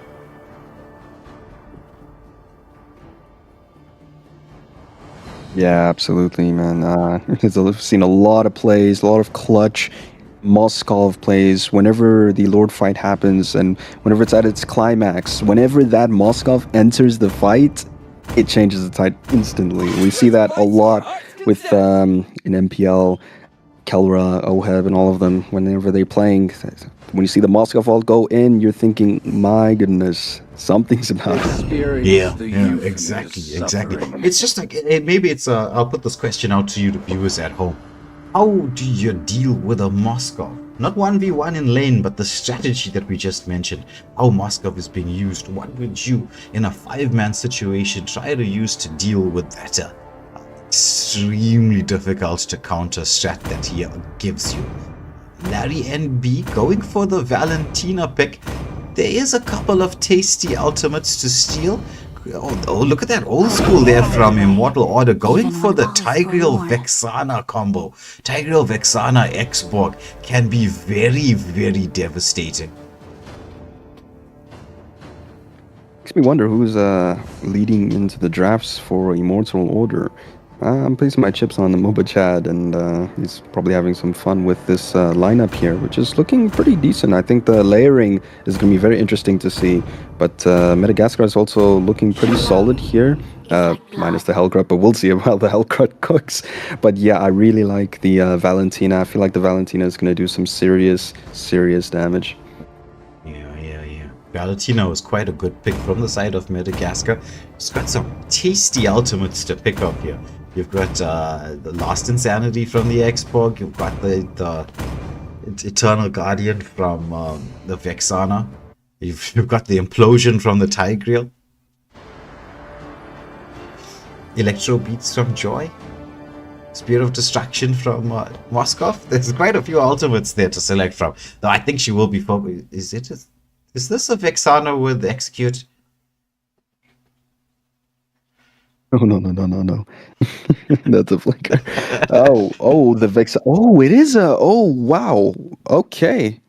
That's interesting. How does that work? Well, I think that must have been a last minute build change that resulted in Execute being picked up. I don't think that was deliberate. Not in the slightest. Unless we're going to see a new meta. Vexana Execute in the mix.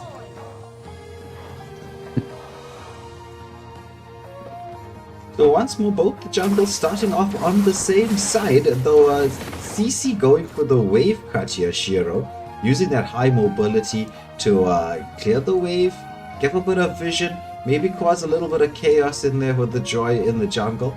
As we can see, just doing exactly that. Joy, he pops that Retribution. Xborg and Joy want to engage onto the CC, but she's got so much poke damage. Meanwhile, the Camilla sees the opportunity by the distraction being created by the Joy just to allow the jungle to clear his buffs much faster. And look at this distraction from CC. I mean, Joy is just level 2 right now. She's going in on the CC, but and Hellcut already gone. Counter jungle right up and running. He's gonna prevent the Joy from actually getting to level 4. Oh, the Tigreal and Vexana just protecting the small camp. Hellcut, he did have the Retribution. I mean, I would have committed the Retribution. Joy does get level 4. He does use the Retribution now, as it's a bit of a poke onto Shroomsy. Joy wants to get into the backline, gets stunned up there by the Camilla, has to walk it off. Hellcut's trying to get the jump in there. He had his stingers available. Oh, Shroomsy manages to get a pullback. Joy with the Electro beats it in the backline, dancing around, gets first blood, and manages to escape. Nice fast fingers there from Crack Dust. Really, really good gameplay there. Hellcard was camping there just for a bit too long, but Hellcard still gets picked up by the Tigreal and gets picked up by Crack Dust. That is 2-0 for Crack. Yeah, but as we're seeing that Hellcard, it's a bit difficult to land that second skill when there's a bit of chaos, and he wasn't able to secure that kill on that Joy. Yeah. Once again, Shiro with the cap onto the Joy. Joy does have the Electro beats up and running. The curtain call comes out, but it's going to be the Vengeance that'll allow CC to just walk it off. And the Yo-Yo healing back up. CC, she's not done. This is why you ban a CC. Meanwhile, Jakes is into the mix. Tigreal, second skills back onto 2. The Valentina is in here. She's got that. Oh, she does steal the Implosion. So it's going to be Valentina with the stolen Implosion play as his first turtle of the game is up. Hellcut starting it off as we do watch the Camilla trying to zone everybody away. Tigreal doesn't have the Implosion play himself. Vexana clearing the wave slightly behind the Valentina. Valentina scouting out here. Hellcut pops the ultimate, reduces the vision, and is able to secure the objective. Very clean gameplay here, and we're seeing another battle happening here at the blue buff. Tigreal forced to use the ultimate and catches the Carmilla. Can Joy do enough damage to take her down? But the cavalry is here, and he is unable to do anything about it. Moskov, on the other hand, moving a bit forward. Is this an opportunity for a pickoff? Which had just barely makes it out, and Hellcry putting pressure onto the Joy. Did he get that minion? I could not tell. Yeah, also couldn't really. I think he might, because he does have a slight XP advantage over the Joy. Tigreal, as we said, committed that Implosion play, so no Implosion ready. Camilla just giving the vision. It's a full 4-man around this gold lane. They want to put a bit of pressure onto Moscow. Tigreal just allowing the space for the team to be able to do what they need. Vexana and Joy being pushed back. See, this is the moment in time where if teams are setting up for ganks and they're taking too long, like you could see here, both teams are just trying to find the right angle. That's the moment in time where you can control the mid lane. Because Malice, you mentioned this earlier about how important mid lane control is. That would have been the moment. This is a little bit of a teachable moment here for everybody at home. This would have been the moment where you can see that they want to set up for a gank, Metagasker, but they don't have the ability to actually do so. As we see Ranger gets a solo kill on the top lane. You could have controlled the game by pushing the mid lane wave in. Right. It was really clean from the Grandeur there. The outplay that they were trading blows really well there. I thought the Moskov was going to get that one. But as we can see, the next turtle is about to spawn. We have a 4-man from the side of Madagascar over here, ready for the positions to be taken. And as we do see, Moskov does not have the ult. He did commit it to go towards the Grandeur, so we may not be seeing him in this turtle fight. Yeah. He's taking a lot of damage from the Granger there on the top lane once more. The Granger, oh, there's the stolen Black Eye dash Implosion play there. But the Tigreal does the Implosion on top as well. The Cursed Blood does slap. It's Joy with the Electro beats, but Hellcut, she's really dishing out the damage. Gets the double. Joy back in there trying to get the setup. But oh my goodness, this time around, Mobuchad managing to get the kill onto the Granger in that 1v1 battle. There in the gold lane, things are really hotting up there. That Hellcut, he's got this, he's going in for this counter jungle kind of play. He's taking farm, he's making his way up towards the Moskov. Will we see a potential pick-off here? Moskov is in a bit of danger. It's Shiny, he's making his move. Oh my goodness, it's just the wrong bush there by Shiny. That's unfortunate. It happens to the best of us. Yeah, he got the Natalia though. Yeah, he did.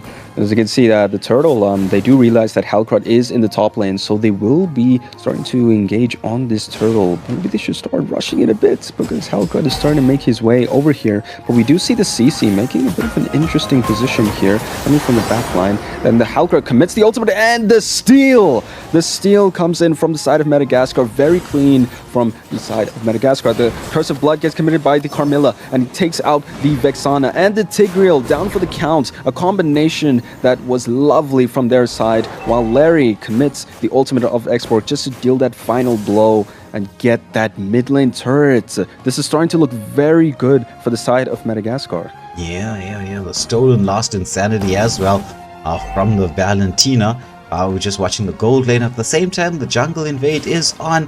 They took the mid lane turret. So with that, having the map open, they seize full control. Moskov gets the second skill onto... oh, there's the follow-up in there. The stingers come out. Moskov manages to relocate. Draw into the mix. Pumps the electro piece. Does she get the kill? Yes, she does. Down to this is the safety of the turret. Meanwhile, the follow-up is in there from the Valentino. Oh my goodness. She used the stolen electro beats onto the turret. Shutdown kill. But look at Moba Chat with the Spear of Destruction. We were just talking about that. He gets the stun. Oh, but the sting is out. He's trying to reposition. Vexana comes in, throws a skill, forces them back. Meanwhile, Xbox seizing the opportunity, trying to get this mid lane pushed in. We're watching Shiro with the quick rotation across, trying to protect that mid lane turret there.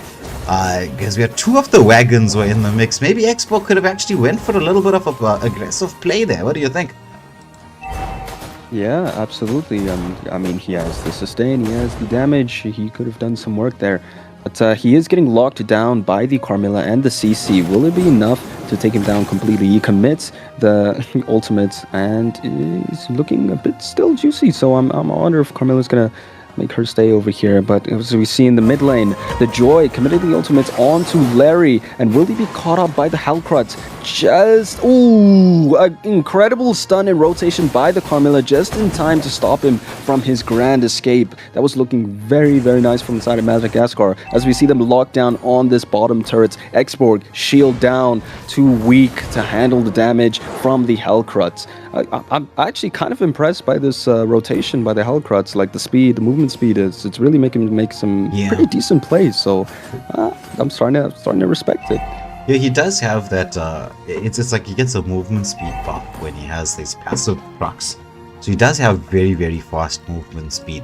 It's just with the Hellcat, once he goes in, he has no escape option. It's like he's really squishy, but he goes in, he can deal a high amount of burst damage, single target burst damage, but there's no real escape.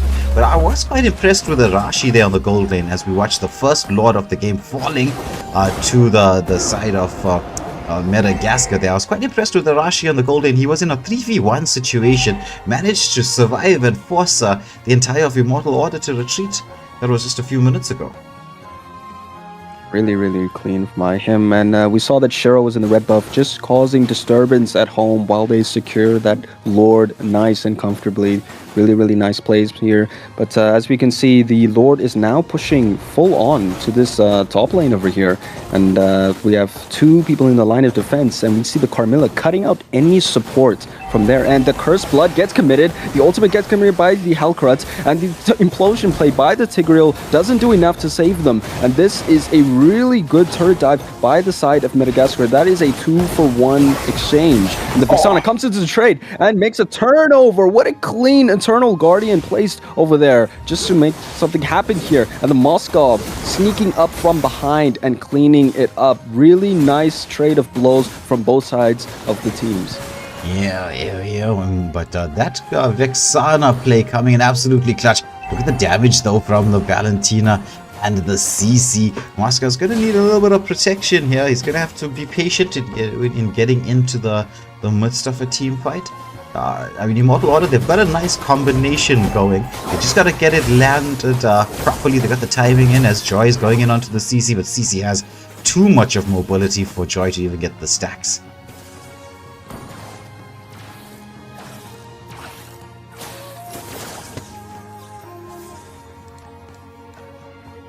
So as things stand, we are heading towards the 70-second mark, where it's going to be the first... we need a bit of a pause. Ooh. Was it me? It also wasn't me. I we think, continue? Or... I don't know. I can see everybody's moving. No, somebody's in the base there. It's it's Shroomsy. Yeah. The roamer for the side of Immortal Order. He seems to have a little bit of lag issue. We do have this 3-minute pause rule. We will be checking. I think Jazz, if she can tell us when to get ready, or when Nigel tells us when to get ready. Have you guys paused? Yeah, we've got the pause going. Chill, I'm just checking. Alright.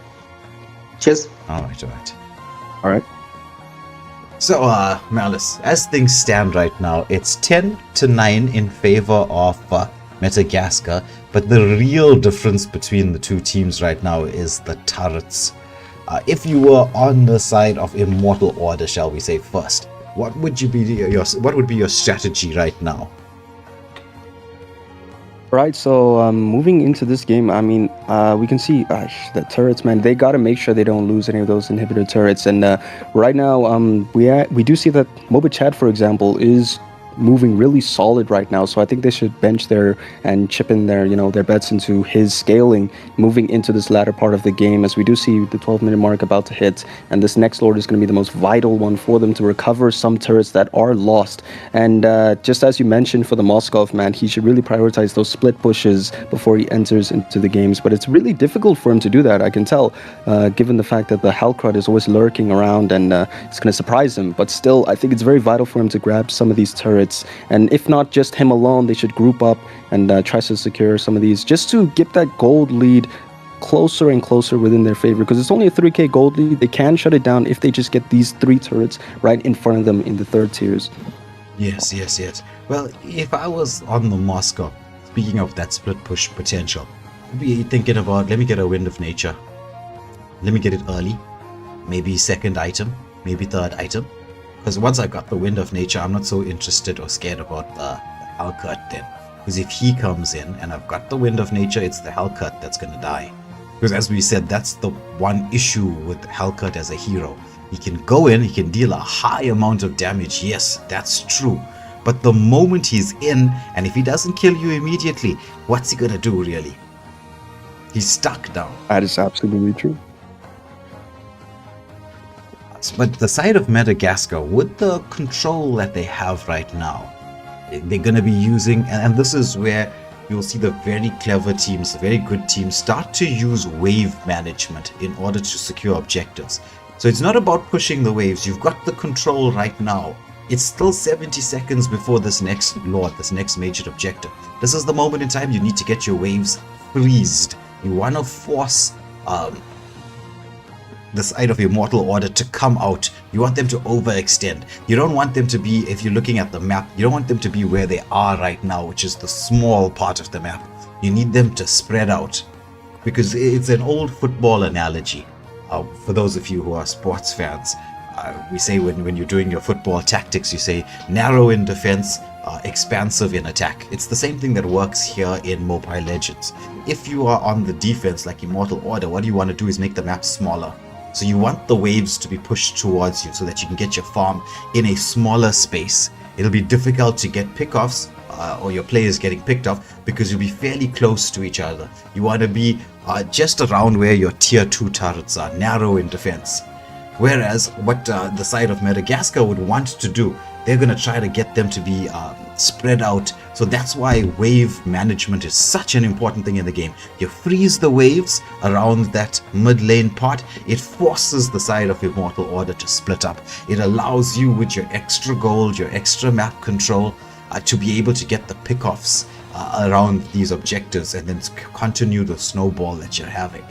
So that's what I would be thinking right now in terms of macro play if I was on the side of Madagascar. Absolutely. And let's not forget the execute going on with the Vexana. I feel like those 2 deaths that she had over there, she definitely could have survived them if she just had that flicker. I don't think... Has she used it so far? I don't think I've seen it being used. No. I mean, you need to get close enough to pop that execute. I think though, I was just reading somebody's message in the chat. Postpone Malone saying, yeah, it's a brawl changes in spell. So sometimes when you use it in brawl, you forget to change it back. but I'm sure she must be getting enough teasing right now in the game. But we are going past, I'm not sure for this Invitational how long the pauses are going to be. How long do we normally give for a pause? Seems to me crossing the boundary. I'm not too sure. 3 minutes should be suffice. Do we have any updates from Nigel? Not too sure. He just checked if we were pausing. I don't think I'm on that WhatsApp group where they have, the group chat for all the captains here. So I can't really tell you because I can't really see. Me neither. Yeah. We're on the admin group. Okay, we're getting unpaused. I think this, either the time has expired or, we got Shroomsy back up and running, but I don't think so. He is still lagging out here as they are going in. 60 seconds to go. The bit of a jungle invade that we can see happening. But this is what Immortal Order would want. They wouldn't really mind a jungle invade. You can lose a couple of jungle creeps, but you'd like the waves to be a little bit closer with the wave push in. So you'd want the waves to be around here. You can see, as you can see, right, they're bunched up nicely. Though they should be trying to, I wouldn't say spread out, but prioritize farm, as you mentioned earlier, Malice. You'd want to have your Moskov being the main one to pick up farm right now. Absolutely, yeah. So in these moments here, we usually just bench off of giving that farm to the Moskov, letting him have all lanes, all minions, just so that we can have something that can just do enough damage towards the enemy team, even though they have a lead. So if you want some sort of comeback angle, you should definitely give your gold to the marksman. Yes, that is true. So with Madagascar with the map control, ooh joy, she's going to get scouted out by the Camilla. It's going to be really difficult for the side of Immortal Order to even try to get a contest going. We've got Shroomsy down for the count. There's no implosion play going to be available. Actually, I'd say it like this. No implosion play for both teams with Tigreal in the base. Yeah, absolutely. So he's going to have to go for the last insanity, which is stolen by Larry. Let's see how he's going to make use of this and disrupt the backlines and maybe try to secure a turret. But Hellcrat going into the fray and taking out Vexana, who is a bit overextended here. And they took advantage of that and cleared her eyes from seeing the Hellcrat's approach. Yeah. So once more, Madagascar managing their waves quite nicely. They should be able to get the crash in. Camilla scouting out. Will take a bit of poke damage from the X-Borg. A Granger throwing out that Death Sonata. Wants to get a bit of poke. They need the wave to get forced in towards the base. They want the Lord to charge up. Hellcat is going in onto this mid lane, melting it down. Moskov doesn't even want to go in for the defense. As X-Borg's trying to do the zone away, the Lord does manage to push into the base. It's Moskov, hits that Spear of Destruction, is jumping in. Though the mid lane tier 3 turret has been taken down. The second wave is into the mix here. We got Camilla waiting patiently. He's got the Vengeance, has the Curse Blood available. We're watching 2 more waves go down. Granger goes in there. Hellcat pops the ultimate there just to give a little bit of vision. The curtain call lands onto 2. There's the Curse Blood. The Stolen Last Insanity follow-up as they blow up 2 from Immortal Order. It's just 2 left alive. Jakes with the Last Insanity of his own. It's Hellcat into the back line. They managed to take down Granger, but it's just another player taken down as well. Jakes, he does manage to survive there. For the most part, it was Vexana that was removed from the equation, and so it's just us last bit of health left on this one tier 3 turret. Well, a lot of the players down. Wow, I mean, if they can buy a little bit more time to see some Shroomsy action, and Jakes is the last one on this front. He's going to have to commit the ult to clear the minion waves. A bit smart from his end, and the Moskov tried to go in for the Hellcrat and misses the ultimate I'm not able to get into that, but I believe he wasn't going to be able to go into that anyway because the damage is a bit too much, but he still wants to go into it. He melts the Hellcrut, and the Shiro is the one who's going to be chasing him. Mobachad a bit in a bind, and Moskov is going to be the one taken down here, unless... Ooh! An outplay by Larry MB, and Joy comes in, tries to go for the cleanup onto the CC, and the Curse of Blood gets committed onto the Joy. Will he be able to survive? Just barely. Grandeur was taking some beating during this fight, and Jakes is the last one to be taken down here. My goodness, that's a lot of kills. It's only going to be the Joy left alive to defend. The waves are pushing through. It's 2 waves coming out. Joy, she's going to have to try and get some dashes going to get the electro beats off, but I don't think that's going to be possible. This should be game, set, match. Hellcurt pops the ultimate, reduces the vision. They take the Joy down, and that is Madagascar with the W. A little bit disappointing with the, having the Tigreal being offline. It could have been a much, better contest towards the end. But I mean, hey, these things do happen. What can we do? Yeah, right. I mean, we did see that Mobachad did go for example, the Rose Gold on that second item, so he definitely had that survivability to make advantage of doing that split pushing. We definitely should have seen a bit more of that from his end. He did get Wind of Nature at the end there, and it did make its magic whenever he was diving onto that Hellcrut. So yeah, I mean, something definitely could happen if we had Shrimsy up in here, but it is what it is. Yeah. As you said, these things, they do happen from time to time, but fortunately this is not the main event. This is the Invitational. This is where teams are getting to showcase what they can do, get a bit of practice in before the grand stage starts. And speaking of that, Malice, we should have your team up and running for the last game of the evening. It's Equilibrium up against Endgame. Alright. First I'm seeing Endgame work their magic, although I do see Madagascar in our lobby. That's interesting. Or will it be Equilibrium up against Madagascar? Maybe they've changed it up. Could possibly be. But as we wait for the teams to get ready, I'm just going to have the pause screen going for a short bit. We will be back with you in a moment. But as just a few minutes. We'll be back in about a minute or two, so don't go anywhere, or at least if you're going somewhere, make sure you're gonna get some snacks. I'm a big fan of when you're sitting down watching the game, enjoying the action. Gotta get your snacks, gotta have your drinks around you. It just makes the experience all up better.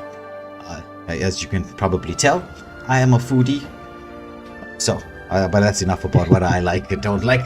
Now we'll be back with them in just a bit.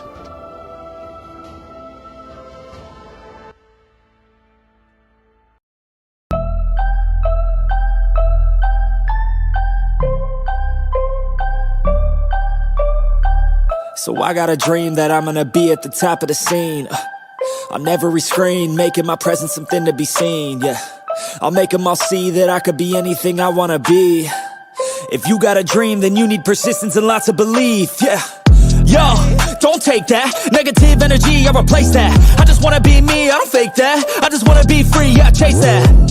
I got a new obsession, it's helping and teaching and giving everyone a lesson. It's living and winning and building something that's impressive. I don't wanna do the same thing, I wanna be progressive, So I'ma make a new me, a new beast, a true fiend. He's everything that he wants to be. Look in the mirror, what he wants to see. It's a dude looking back at me. I stay on track, yeah, track things. I'm setting goals, life hacking. I'm steady stacking. I see myself being happy. A better me with a strategy that I'm attacking. Put to the test and you know I'll ace that. Hit me in the face and I'm hitting right back. I enjoy the chase, so I'll stay on track, yeah. I enjoy the race, so I'll make that bag. Got a lot of dreams that I'll make come true. Got a lot of things that I wanna do. Got a lot of goals that I wanna prove. And there's not a lot of time, so I gotta make moves.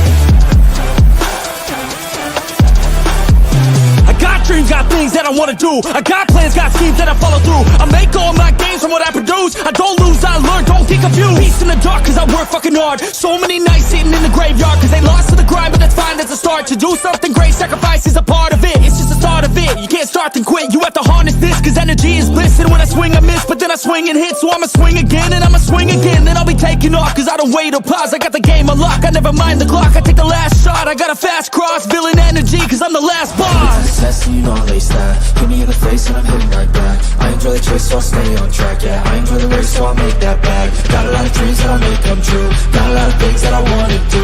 Got a lot of goals that I wanna prove. And there's not a lot of time so I gotta make moves.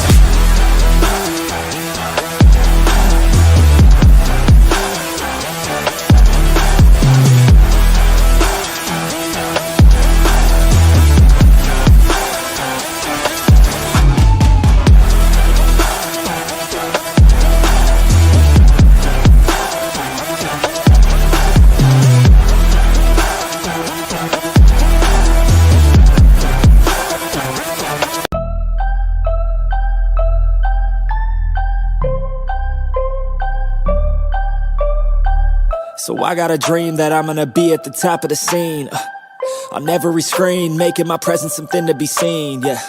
I'll make them all see that I could be anything I wanna be. If you got a dream, then you need persistence and lots of belief, yeah.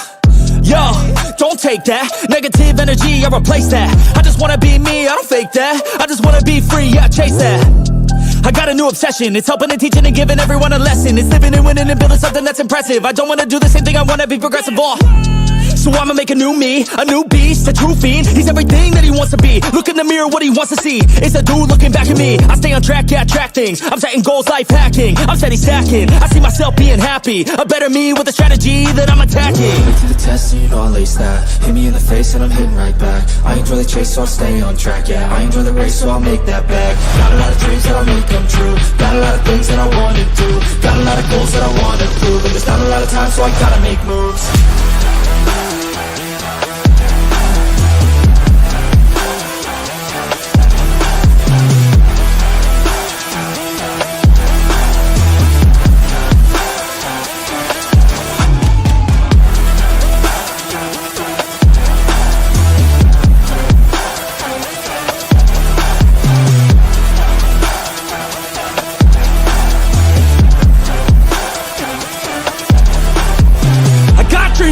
I wanna do. I got plans, got schemes that I follow through. I make all my gains from what I produce. I don't lose, I learn, don't get confused. Peace in the dark, cause I work fucking hard. So many nights sitting in the graveyard, cause they lost to the grind, but that's fine, that's a start. To do something great, sacrifice is a part of it. It's just the start of it. You can't start then quit, you have to harness this, cause energy is bliss. And when I swing I miss, but then I swing and hit. So I'ma swing again and I'ma swing again.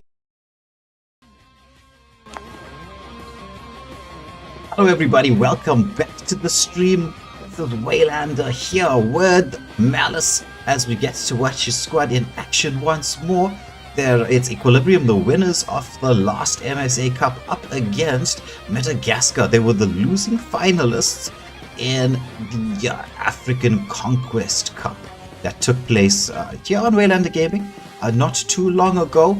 They lost to Saint Dynasty in the finals, but put up a very, very, very strong fight there. So these are two excellent teams, two strong teams. They're going to get ready. Malice, if you could just take us through what the lobby bans were. Or did you get to see it? I saw it for a fraction of a moment. I think I saw a Sicilian, a Joy. I did not see it. No, it was Chip, Camilla, Sicilian, and Kalea.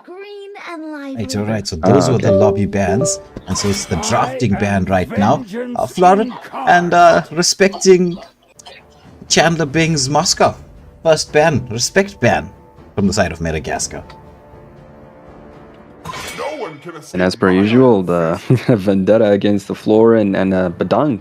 Very good pick, ban from Equilibrium, because in the last games that we're playing, that Badang was seriously a menace towards them. So I think they're going to have a better time moving on to this game. And we see Lucas getting picked off by Madagascar as the final one. Yeah.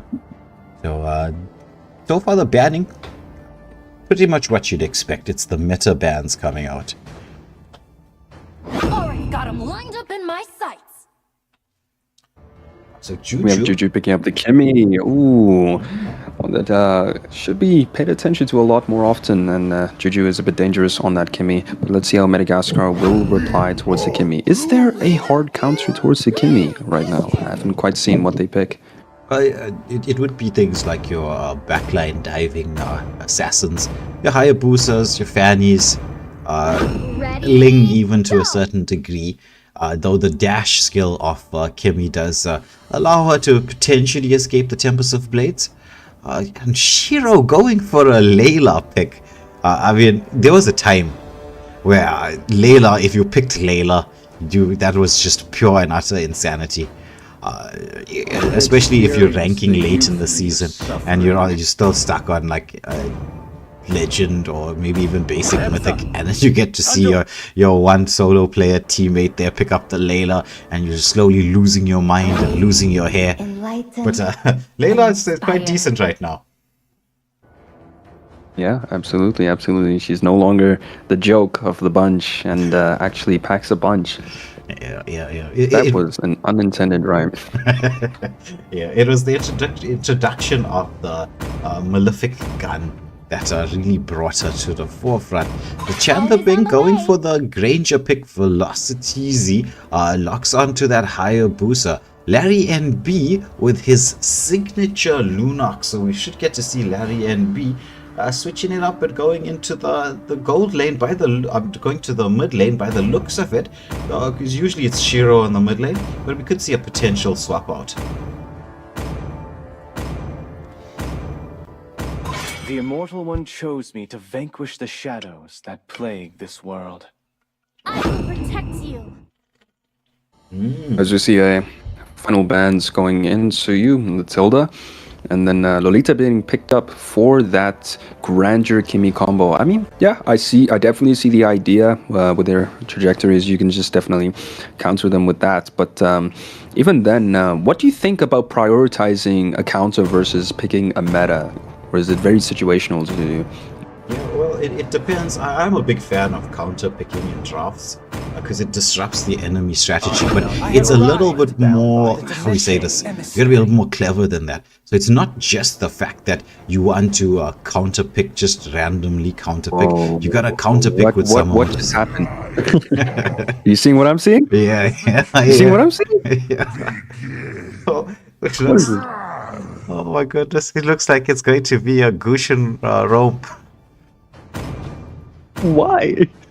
Okay, I mean, I could hear Velotizi in the background. He's like laughing, and I think that might have been a mistake on their end. I legit think it was a mistake, but you know, we work with it. Well, he's laughing, he's cackling. Well, Gushin Rome it is. Even when damaged. Oh my god. Wait, he has Seasonal Hunter too. Are they trolling because Juju is playing Phobias? Oh, is he? Oh my god. They messed up the swap too. I can hear them laughing. What is this? Oh. Okay, let's see if they can work with it. You do not want to see Juju on EXP. It is a sight to see. Well, into the match we go. Let's get to see what's happening. And when it comes to draft, right, I'm gonna have to be honest. I gotta favor Madagascar's draft here. I have never seen a Gushin on Rome. Absolutely. I mean, who knows? Maybe he may be the binding factor, one that glues the team together. Let's watch it.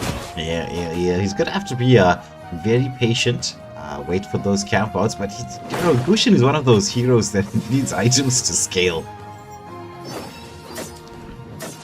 Yeah, but who knows? Who knows? Maybe they're gonna have to play really aggressive here in this early game to see something happen here. Oh, it's Phobius on the roam. It's Gushin mid. Hold on. Okay. I mean, that works. That's the correct adjustment to make, I presume. Yeah. But if you think about it, right, Lolita then kind of counters quite a lot of people.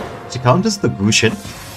She counters the Kimmy, who is now on the XP lane. Halkat going for the jungle invade as Hayabusa went for the counter jungle. He's going towards the blue buff. He is camping out there. There's the engagement stun onto the Phobius. Moscow does have that, Hellcut does have that lot of damage going in there. The engagement onto Lunox just flickers away, but First Blood goes the way of Lindo on the Hayabusa. That was a beautiful camp out from him there, as he managed to get the wraparound position onto Lunox there, Larry NB being the First Blood. Meanwhile, it's going to be the Hellcut. He sticks around, gets the kill. Should be able to pick up level 4 with his blue buff. I mean, how often do you get to see a blue buff taken this late?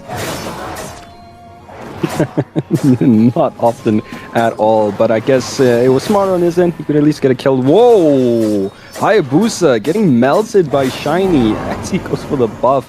It's looking pretty good for Madagascar, and Equilibrium are slowly shaking in their boots for the mistakes they have made.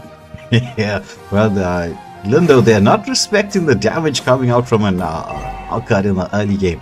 Hellcut is an assassin killer. Stun onto the Kimmy. She's got the mobility though. Glue has that ultimate available. Oh, meanwhile, in the 1v1 situation, it's Granger that gets the pick off onto the Layla as the Lolita just tries to get everyone zoned away. The Hayabusa trying to get as much farm as he possibly can. The mid lane battle is continuing for the most part between these two. With Granger, he would have picked up a ton of gold from that pickup kill. Absolutely, and we have Light. He's getting pinched out by the Hellcut, and a kill. That's a killing spree for Shiny. He's cooking in this game so far, in this early game. And we see an engagement into the bot lane. Juju starting to be damaged incredibly a lot, and Hayabusa is here for the support, able to get the double, and Phobia still going strong, still engaging, and wow, that was by a thin margin he survives that. His HP, it looked like it was like 5 HP. Yeah. It's that's the power of a Phobius. Phobius is one of the my favorite heroes to see in a matchup. He's got a lot of the skills you'd need from an XP lane. I know he's being played here on the roam, but traditionally on the XP lane, he's got that sustainability, disruption skills, which is what you'd want from your frontliner. Hayabusa going to the mix, gets stunned up. There's the follow-up. It's Velocity who's taken down there. Hellcut manages to reposition, trying to get the stacks back up. But look at this from the Phobius. He's just zoning. Light ultimate comes out. Granger underneath the turret. But the Lunox, she goes in with the dark ultimate. The flicker as well. Glow in the mix. They take down Juju MC. It was a quick double kill there, so it was a 2-1 exchange. Oh, but look at that, the Kimmy, she's trying to almost get caught out there. She was trying to get as much gold as possible. Meanwhile, it's the Hayabusa. Oh my goodness, Ooh. So close, and then he gets taken down. Shutdown kill goes to Shiny on the Hellcut. Meanwhile, Glue onto the Kimmy. This should be a pickup onto Super Light there, as Glue gets the kill underneath the turret. But Phobius, he's going to try and punish the Glue. Glue doesn't have the split available. He's just going to get knocked up and taken down there, as the third or the second turtle of the game goes the way of Madagascar.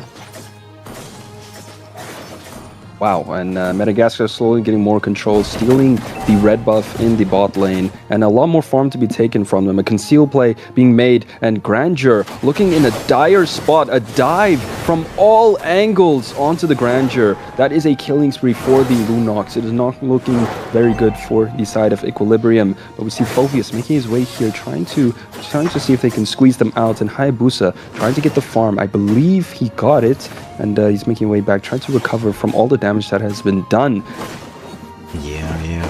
Well, I'm to be honest, right, with that kind of mix-up in play from the side of Equilibrium, they're not doing too badly. Though there's the engagement onto the Lunox. She commits the light ultimate. Phobius once more. The flickers come out as Hayabusa. He had got the shadow kill, but couldn't get that the full pick-off yet. The damage not quite there for Lindo at this moment in time. Whereas Glue right now, he's not the best of split pushes, but he does get quite a bit of gold taken down from this top lane turret. And they're trying to... Madagascar definitely trying to get some more control. They have that gold lane turret being taken down. We see Layla now focusing here on the mid lane. We'll get the bulls up for everyone to see. So you can see what everyone is heading towards. Hellcat already has that, the engagement here onto Lindo on the Hayabusa. Glue is such a pesky hero to deal with. Absolutely, absolutely. I saw him try to use the shadows, but the one shadow didn't go across the walls, unfortunately. He got caught up.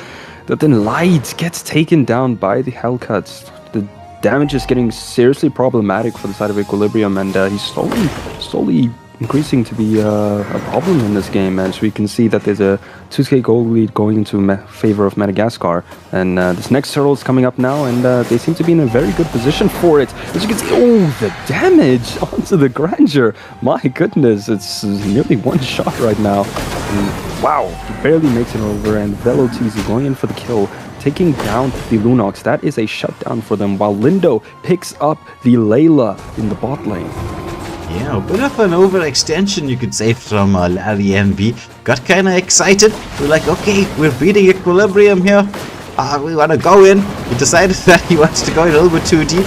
Forgetting that Granger has the flicker. Oh, there's the engagement here onto the glue. He's going to try to walk this off Lolita. She's got that shield up and running, taking a lot of damage. Wants to try to get back, is going to get taken down. Sacrificial lamb for the glue. Meanwhile, Hellcat there on the bot lane is going to take down a tier 2 turret. Layla throws out that cannon blast. She wants to try to get this protected. It's the light ultimate from the Lunox as they're trying to clear the wave. Shadow kill into the backline, but Layla gets the pickup. However, Lunox is taken down. Didn't have enough damage. The mid lane turret is out, but there's the Hellcat. He's in the mix. He's gonna throw out those stings. He's gonna... Oh, the vengeance from Juju. He manages to survive through all of that. Glue has healed up. He's gonna try to reposition. The wave is being pushed in here. Hellcat's gonna try and find the angle. Oh, no.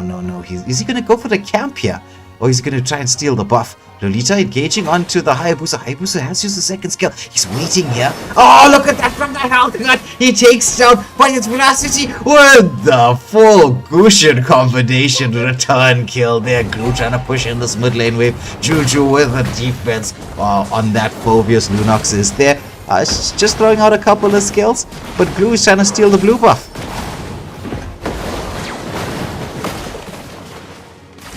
Numenon Blast from the Lolita sets up only onto the Phobius. Glue with a split. He has engaged onto the Kimmy there, but Kimmy turns around, dishing out the damage. Phobius, he's really trying to deal with things. Lunox has to go with the light ultimate, tries to escape. Meanwhile, Glue in the backline, he was just in a 2v1 battle. He's gonna get taken down finally as Layla just continued the split push. Almost got caught out there, Shiro, by the second skill from the Hayabusa. And this with, 2 seconds to go for the first Lord of the game?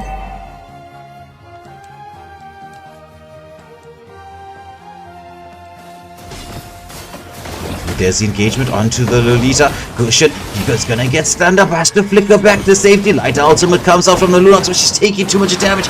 The Lord is so low. Hellcat, he goes into the mix. Who's gonna land this? It's gonna be Hellcat with the Lord, but he's gonna get taken down. Triple kill for the Granger. Is flickering in there. Will we see the Maniac? Is it the Maniac? No, it's the Layla who gets the kill. She's gonna turn around, try to get onto the Phobius, but Phobius underneath the turret gets the kill onto the Layla, but he's taken down. It's just a 1v. It's just 4-for-4 exchange. It's Kimmy versus the Glue. Oh, look at the skill from the Glue. He manages to pull Kimmy out from underneath the turret. Kimmy is so low as Arashi. He's trying to get close to taking that. Kimmy wants to go for the full T-Web. The teams are going to spawn. The players are in the mix. So with this, we should see Madagascar try to achieve a couple more objectives.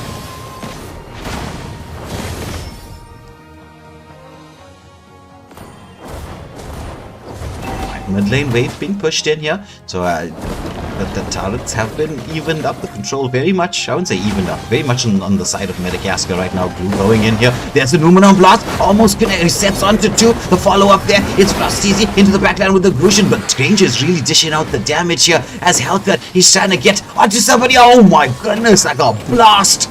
He just takes out the Hayabusa like he wasn't even there. He goes in onto the Granger. It's going to be Shiny in the backline once more. It's only going to be super light. Juju left alive. It's 4v 2 situation right now. The Lord has been taken down. They're continuing. Phobius, he's taking so much damage, manages to survive. The Lord is into the base. It's only Light QT left alive. We should see the base being locked on. The rest of Equilibrium have respawned. The shadow kill comes out from the Hayabusa. The defense is there. They managed to take down 2. Or the shield will be able to protect this tier 3 turret in the bot lane. Or we still should see this mid lane tier 2 turret fall.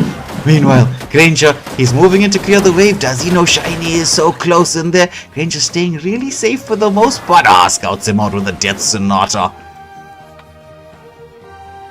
What in the brawl is happening? Absolute craziness here, just absolute craziness. It's just, but do you know, for the draft that Equilibrium accidentally managed to pick up, I mean, that was clearly put a lag out issues there. They're not doing too badly. 23 to 22. I mean, fair enough, the turrets are... Oh, look at that, the shadow kill comes out. Hayabusa, he manages to take down the Layla, but he's going to get stunned up. The Numenon Blast is in there. Glue trying to dish out the damage here onto this Hayabusa. He's got the split out, the second skill back in there, but that should be the Glue taking down the Hayabusa. Kimi poking onto this Lunox. However, the damage dealers are not close in here. Glue is trying to sustain through so much. He's in a 1v3 situation. Oh, he manages to get the split onto the Kimi this time round. Will he be able to take down another? Yes, he does. It's going to be the Kimi and the Hellcut in the back line. He manages to take down another, and Glue is into the mix. He CC's up once more. It's a double kill for the Hellcut. The wave's not quite there yet, but this, I mean, they have the opportunity to potentially end.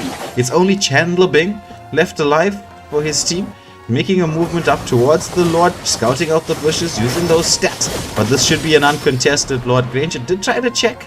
Lolita will be able to scout him out. Gets the stun onto the Hayabusa. There's the follow-up, but his second skill's back to safety. So this could potentially be the end of the game. I don't know.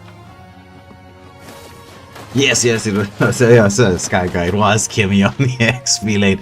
I mean, a little bit of a mix-up in the draft, but I mean, that's not too bad to get 23 kills onto the board, though Madagascar in pole position to end this game with this Lord. Lolita just trying to make sure the waves are going to be pushed out. Oh, but look at the shadow kill coming there from Lindo. Shuts down Shiny. Shiny was such a huge problem.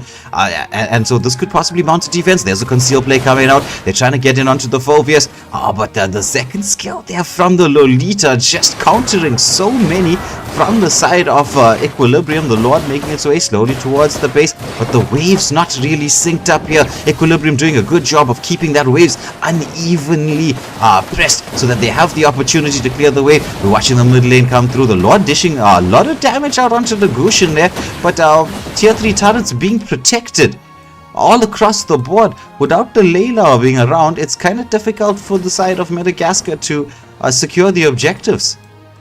And well, the longer things stay this way, the greater the chance Equilibrium have of mounting a comeback, because they've got an extremely late game composition. Extremely late game. But there's the engagement here onto the Lolita. She does throw out the second skill. Is trying to zone everyone away. It's still 80 seconds to the Lord. Once more, Hellcut camping, waiting for someone, using the fact or the knowledge that the waves are pushed out. They're waiting for someone to be ill-disciplined enough to make the movement towards the bush. She is waiting patiently. Oh, throws out that skill. It's going to have to wait for the stacks to build slowly once more. Engagement onto Lunox. Commits the light ultimate. Lolita with that second skill just dishing out all the damage. Oh, but there's the engagement here onto the Granger. They managed to get Shady. They take him down. This Glue really doing a good job. There's a Numenon Blast, but Glue is taking down himself. It's a 2-for-1 exchange. The shadow kill comes out on time. Hellcut, though, he's so far away, still waiting for that potential cap. As Lunox and Lolita are in the fight here. But there's Hellcut. He goes in onto the Kimi, but now he's going to get caught out here. Does he have the mobility to escape? Kimi throws out that ultimate of hers, dishing a lot of damage. Lolita trying to make sure that he escapes. Lunox is into the mix there as they take down one. It's a 1-for-1 exchange. Lolita is taken down. Phobius is... Oh, this right. Phobius is a tank. Oh, look at the damage that's being dished out onto a Larry here. Oh, but it's going to be Linda who's taken down with the 10 seconds to go for the Lord. This Hellcut is causing so much of problems. Waiting once more for the camp right now and for his teammates to respawn.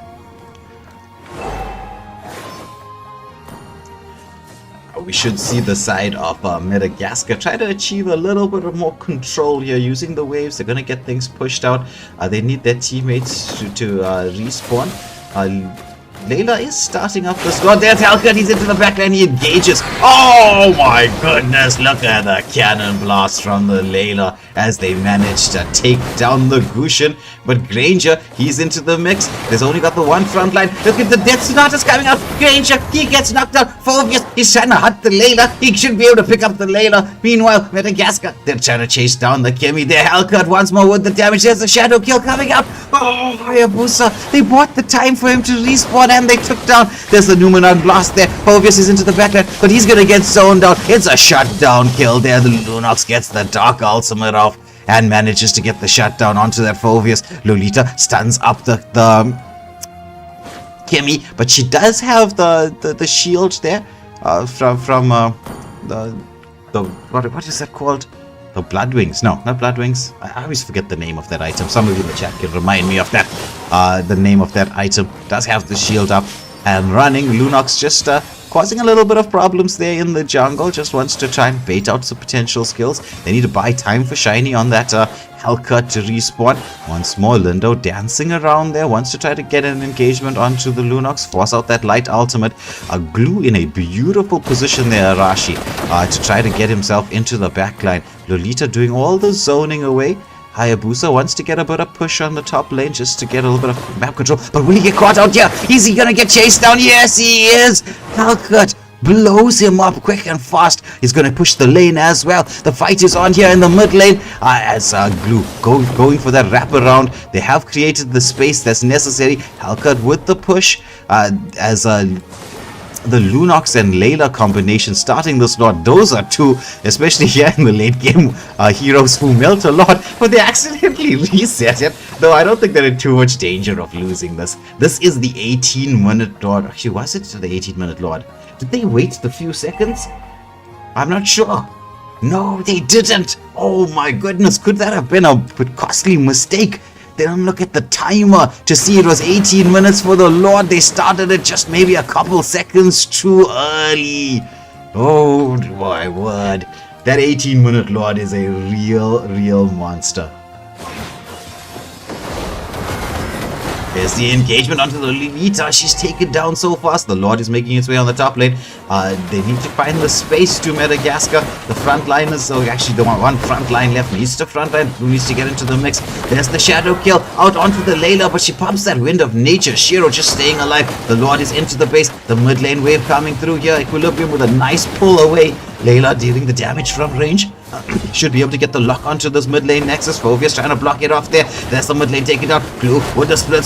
The team is into the mix. Lunox with the light ultimate. She manages to get the kill. Double kill there as it's gonna be the Phobius immortality. Popped immortality taken down. It's only the Gushin and Kimmy left alive, but the waves are not quite in. However, it's just way too long of a respawn time for the teams to come through. We should see the mid lane wave make its way. But it looks like Madagascar don't want to go for the end. Are they enjoying this too much? I mean, I would be pushing for the end, yeah. I know you've got Kimmy and the Gushin with some insane wave clear, but I mean, it would have been worth it in my opinion. Maybe they're just waiting for the long game. Maybe. They're like, okay, we missed the 18-minute Lord. Let's just wait for the next one. So that they can't say that we didn't forget about it. It is going to be 35 seconds to this Lord. But I think they don't want to really end without the Layla being available. Maybe they want a full team photo shoot. But it's dangerous considering the fact that, okay, granted they do have the map control. But if you're looking at this Equilibrium's damage output right now, you've got a Hayabusa, you've got a Gushin, you've got a Kimmy, you've got a Granger. That's an insane amount of damage. And we're heading to the late game right now, and everyone should be full build. I can see EQ making a comeback. I'm not being biased, but like I can just see them making a comeback. This is definitely possible. Hopefully. Yeah, they've got the damage. The Lord's being taken down really low. The zoning being done away. They do manage to get this without any harm being done. Phobius is into the mix. They manage to take down the Layla once more. Hellcat is trying to reposition there. Clue engaging onto the backline. Lolita as well, landing the Numenon blast. Hellcat wants to try to find the angle here. They take down the Phobius. It's a 2-for-2 exchange overall. Glue here, we should see the Glue being hunted down here. You've got 3 insane damage dealers, but somehow Glue is making it out of this. Hellcat, he's trying to find the angle towards the backline. Oh, but there's gonna be Lunox! Lunox with the cleanup! Oh my goodness, what a play from Larry and V. It's just Lindo left alive. The shadow kill comes out there, but I don't think Lunox is gonna care about that. She's just marching in with the Lord. It's Madara, it's Lunox, it's the base. Lindo tries to defend. Light Ultimate comes out there. Game, set, match. Madagascar.